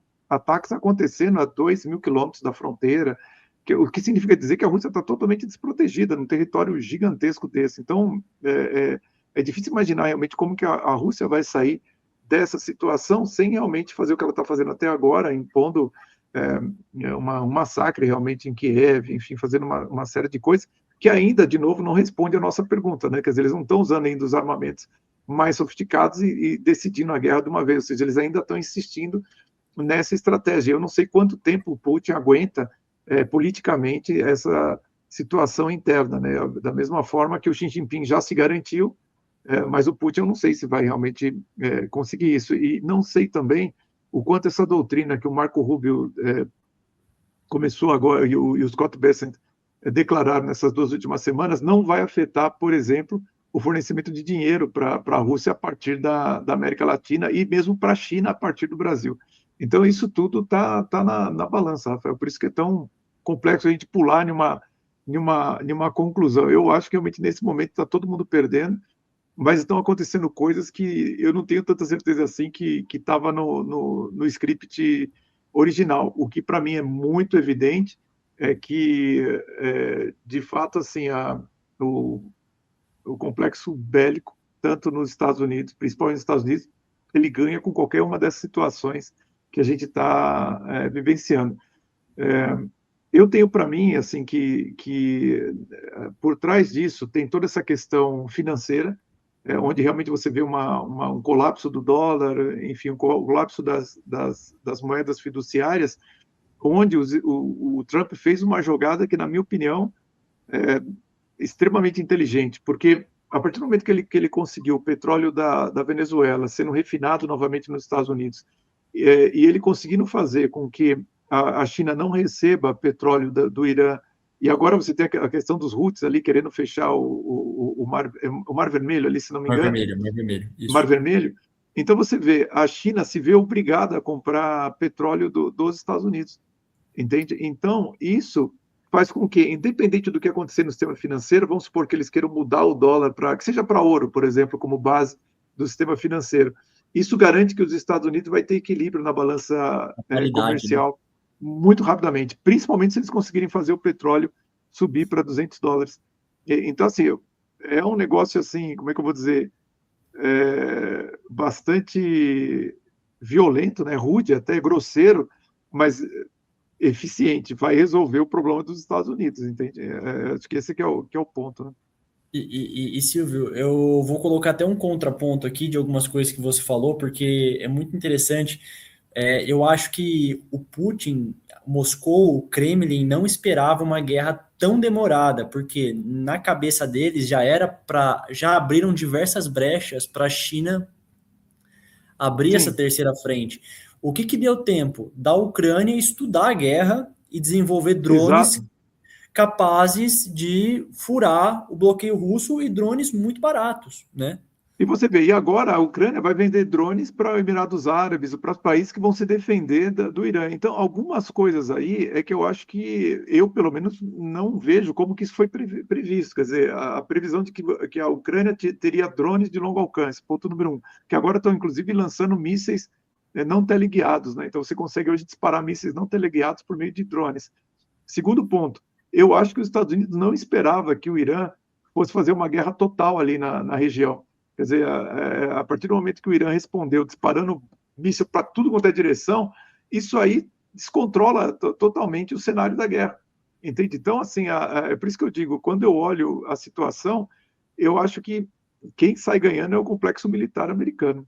Assim, no final do dia, quem realmente está ganhando é eles, né? O que mostra que eles continuam no poder desde o final da Segunda Guerra Mundial, que era a grande preocupação do Roosevelt, né, no final do E dia. do Roosevelt e também do Eisenhower. O Eisenhower ele já tinha Eisenhower, falado no é, último ano ele de presidente, no discurso de despedida, isso. ele falou, gente, tomem É, eu, cuidado, porque é um pipeline de guerras que não tem fim, a gente tem que tomar cuidado. é, exatamente. Eu estou falando do Roosevelt, mas eu queria falar do Eisenhower. Como eu te falei, Tá. a minha memória já me foge aqui, mas é o Eisenhower que eu estava querendo mencionar. O Roosevelt era primeiro. E para a gente terminar essa primeira parte aqui da nossa conversa, eu queria que você falasse um pouquinho, na sua visão, como que o empresário, o executivo brasileiro, deveriam começar a fazer diferente a partir de hoje, olhando todo esse cenário assim de que a gente está procurando mostrar para eles. Como você imagina assim, conversando com C-levels, conversando com o próprio empresário brasileiro, como que ele poderia olhar para tudo isso e imaginar melhor as ações futuras dele? Eu acredito que quando a gente está dentro de um cenário de tanta incerteza, o que a gente tem que fazer é tentar desenvolver cenários, né, prováveis, como você falou. O risco, quando a gente tem uma certa linha de probabilidade para seguir. No entanto, eu gosto muito de trabalhar com cenários. Conversando com empresários, quando a gente discute, colocamos 2 ou 3 cenários que podem ocorrer, né? E dentro desses cenários, eles sempre calcularem os riscos desse cenário geopolítico, seja olhando o petróleo, olhando o ouro, olhando a guerra, olhando a parte logística, olhando a parte de suprimentos, porque no final do dia a economia está tão globalizada que qualquer disrupção na Ásia, no Oriente Médio, na Europa, afeta diretamente o mercado brasileiro. E então, meu grande conselho seria: calculem os riscos e trabalhem com cenários, né? Cenário 1, cenário 2, cenário 3, cenário 4, e já com um plano de contingência para cada cenário, né? Eu tive a oportunidade de ter uma palestra com dos comandantes, Almirante Cunha Couto, que ele fazia parte do cenário da gestão de crise do governo brasileiro no final da ditadura, né? E ele, Sei, eu não sei. lembro na ditadura, eu não lembro se era realmente na ditadura ou logo na redemocratização, mas ele comentou que como o governo trabalhava eram com diversos cenários e calculando a probabilidade de como ele se desenvolveria, porque é o que você falou, Exato. Silvio, eu concordo muito com você. Isso é um organismo vivo. A guerra é um organismo vivo, a geopolítica é um organismo vivo, a economia é um organismo vivo. E não tem como você prever, a previsão é muito difícil, mas tem como você estar preparado mediante a cada acontecimento, Exato, né? exato. Então, é o meu ponto aqui. E se você me permitir, Silvio, eu só vou Claro. fazer um final aqui. Eu sei que a gente tem outra parte da conversa ainda, mas Sim. só colocar hoje o que eu, até para responder aquela outra pergunta que você colocou, o outro ponto que você colocou, o que eu acho que vai acontecer. Eu até estou escrevendo um artigo sobre isso, que vai sair nos próximos dias, é que a estratégia da Rússia, como eu coloquei no último artigo, é de tudo ou nada. E eu acredito que pelo risco político, pelo custo político que o Putin já comprou, ele não vai voltar atrás, né? Não, então, também acho. Ou ele vai para o tudo ou ele vai para o nada. E na minha visão, o tudo dele é tentar forçar a China a entrar na guerra com eles, Sim. com o Irã e com a Rússia. E eu acho que nisso o Irã e a Rússia, né, Moscou e Teherã estão trabalhando muito juntos, né? Se você pegar o Irã, ele tem uma rede de milícias que ele fomenta, Hamas, milícias iraquianas, Sim. e por aí vai os Houthis no Iêmen. Então eu acho que esse movimento dele tá bombardeando constantemente o Kuwait, Arábia Saudita, Jordânia, e agora fechar o Mar Vermelho, vai abrir uma oportunidade para uma invasão terrestre do Kuwait, né? Verdade. Uma invasão terrestre do Kuwait. E o Kuwait é um grande produtor de petróleo e uma grande reserva de petróleo. E a gente estava comentando isso fora do ar, né? Para a gente se recordar que em 90 o Saddam Hussein invadiu o Kuwait, né? E logo em seguida os Estados Unidos colocaram as tropas e invadiram o Iraque, né? Porque eles não podem deixar uma reserva tão grande de petróleo na mão de um país. O Irã já tem a quarta maior reserva de petróleo do mundo.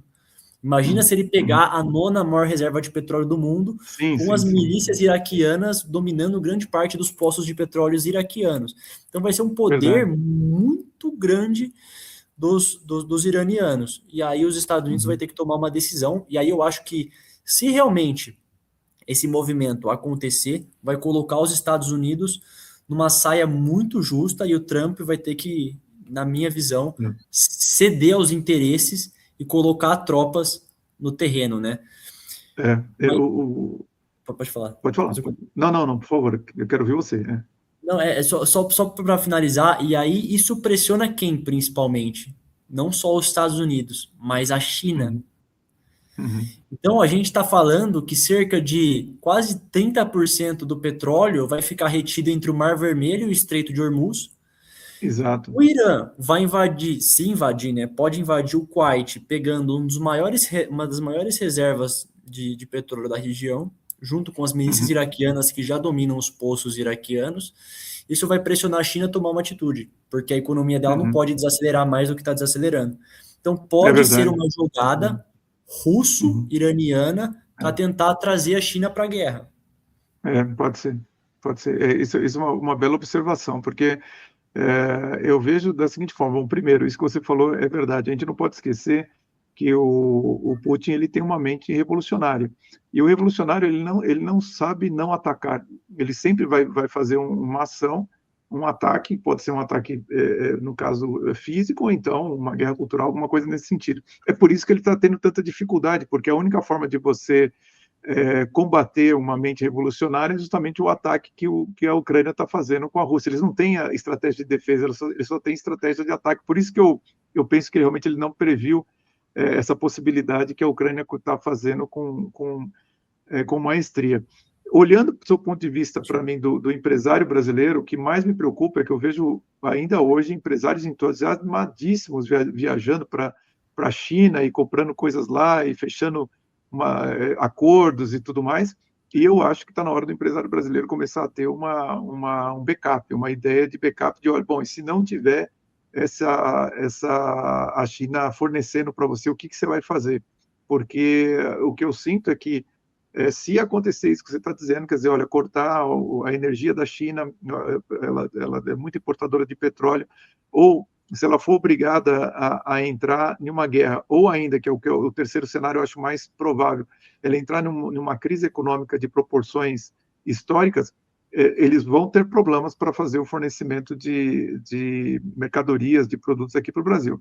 Então, acho que o empresário brasileiro ele precisa pensar o seguinte: olha, tudo bem, eu estou conseguindo comprar da China porque é o mais barato, mas é exatamente o que a doutrina dos Estados Unidos está alertando. Eles também, até hoje, compraram do mais barato. Agora eles vão comprar daquilo que é mais garantido, aquilo que é mais resiliente em função das diversas crises que podem acontecer, desde uma pandemia, uma guerra, uma interrupção de fornecimento de cadeia logística e assim por diante. Então, eu acho que o empresário brasileiro precisa ampliar essa visão dele de que, olha, na geopolítica está, vamos dizer assim, o binóculo que você precisa olhar para enxergar mais longe e tomar decisões que criem para você mais alternativas. Eu acho que esse que é o ponto, não é deixar de usar, quais são as alternativas que você tem, porque eu acho que muitos empresários hoje, eles iriam à falência se a China tiver uma crise que impeça ela de escoar a sua produção. Tá? Então, acho que esse que é o ponto para a gente refletir.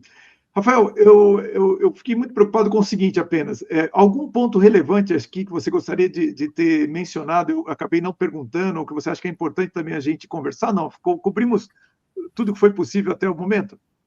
Cobrimos tudo que foi possível. Eu só queria, quem tiver o interesse de comprar o livro da queda do Ocidente e da Estamos ascensão aqui, do ó. Oriente.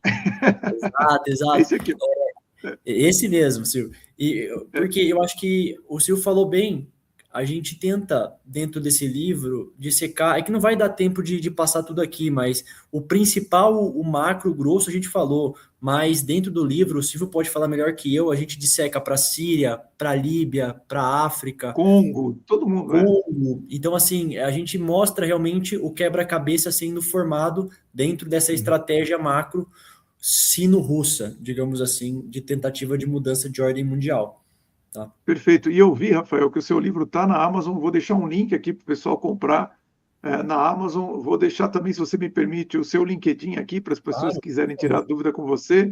E o link também do blog do Abismo, para que as pessoas também Claro. possam entrar em contato com as suas ideias. Eu, sinceramente, Rafael, eu acho que você é um grande exemplo de como um executivo deve se comportar no sentido de que, olha, você tem muita coisa para fazer, que eu sei que seu trabalho não é fácil aí, mas, ao mesmo tempo, você tem o tempo de se interessar pelas questões que vão pelo mundo e se preocupar em como elas afetam os nossos negócios, nossos investimentos, carreiras e o país. Então, acho que a gente somente vai conseguir fazer alguma contribuição para o Brasil sair dessa situação tão difícil que a gente se encontra, não esperando do governo, mas esperando de nós mesmos termos esse entendimento a respeito do que está acontecendo pelo mundo e como que a gente pode contribuir. Eu queria agradecer muito pelas suas ideias, pelo você ter aceitado participar aqui do nosso trabalho. Aliás, assim, até deixo um comentário para quem conseguiu nos ouvir até agora, né, que você vê que o Rafael e eu, nós somos entusiasmados por esse tema,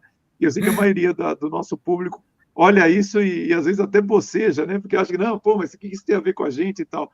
Mas, assim, para que você não seja pego de surpresa, acompanhe o trabalho do Rafael, acompanhe o que ele tem falado, veja outras fontes também, porque isso tudo vai afetar você, sua carreira, seus negócios e seus investimentos. Rafael, olha, muito obrigado pela sua participação aqui no nosso canal O Executivo. Silvio, eu que agradeço, obrigado muito pelo espaço, obrigado por ler o livro, por a gente trocar tanto, a gente discutiu muito esses temas geopolíticos até chegar a isso daqui, é muito legal as trocas. E, pessoal, ideias, críticas, cenários diferentes que vocês queiram discutir, fiquem super à vontade, estou super aberto aqui do meu lado. Silvio, obrigado pelo espaço e, mais uma vez, obrigado pelo apoio. Eu que agradeço. Bom, aliás, eu preciso dizer, eu posso comentar com as pessoas aqui, o Rafael, você casa quando, Rafael? Setembro já vou casar em setembro. Em setembro, já está aí. Ele falou assim, você tem que me entrevistar até julho, porque em setembro eu caso. Então, deixo aqui de viva voz toda a felicidade do mundo para você no seu casamento em setembro, Rafael. Até lá a gente se fala. Combinado. E para você que fica por aqui também, muito obrigado. E o convite, semana que vem, 19h30, mais um podcast do canal O Executivo. Você é muito bem-vindo. Um grande abraço a todos e vamos em frente. E, Rafael, eu começo a nossa conversa controversa com a seguinte pergunta. Você falou muito sobre a Rússia, sobre a China, sobre os Estados Unidos, Irã, só que tem um detalhe, né? Os países, eles não existem, eles não decidem. Quem que realmente decide tudo isso que está acontecendo?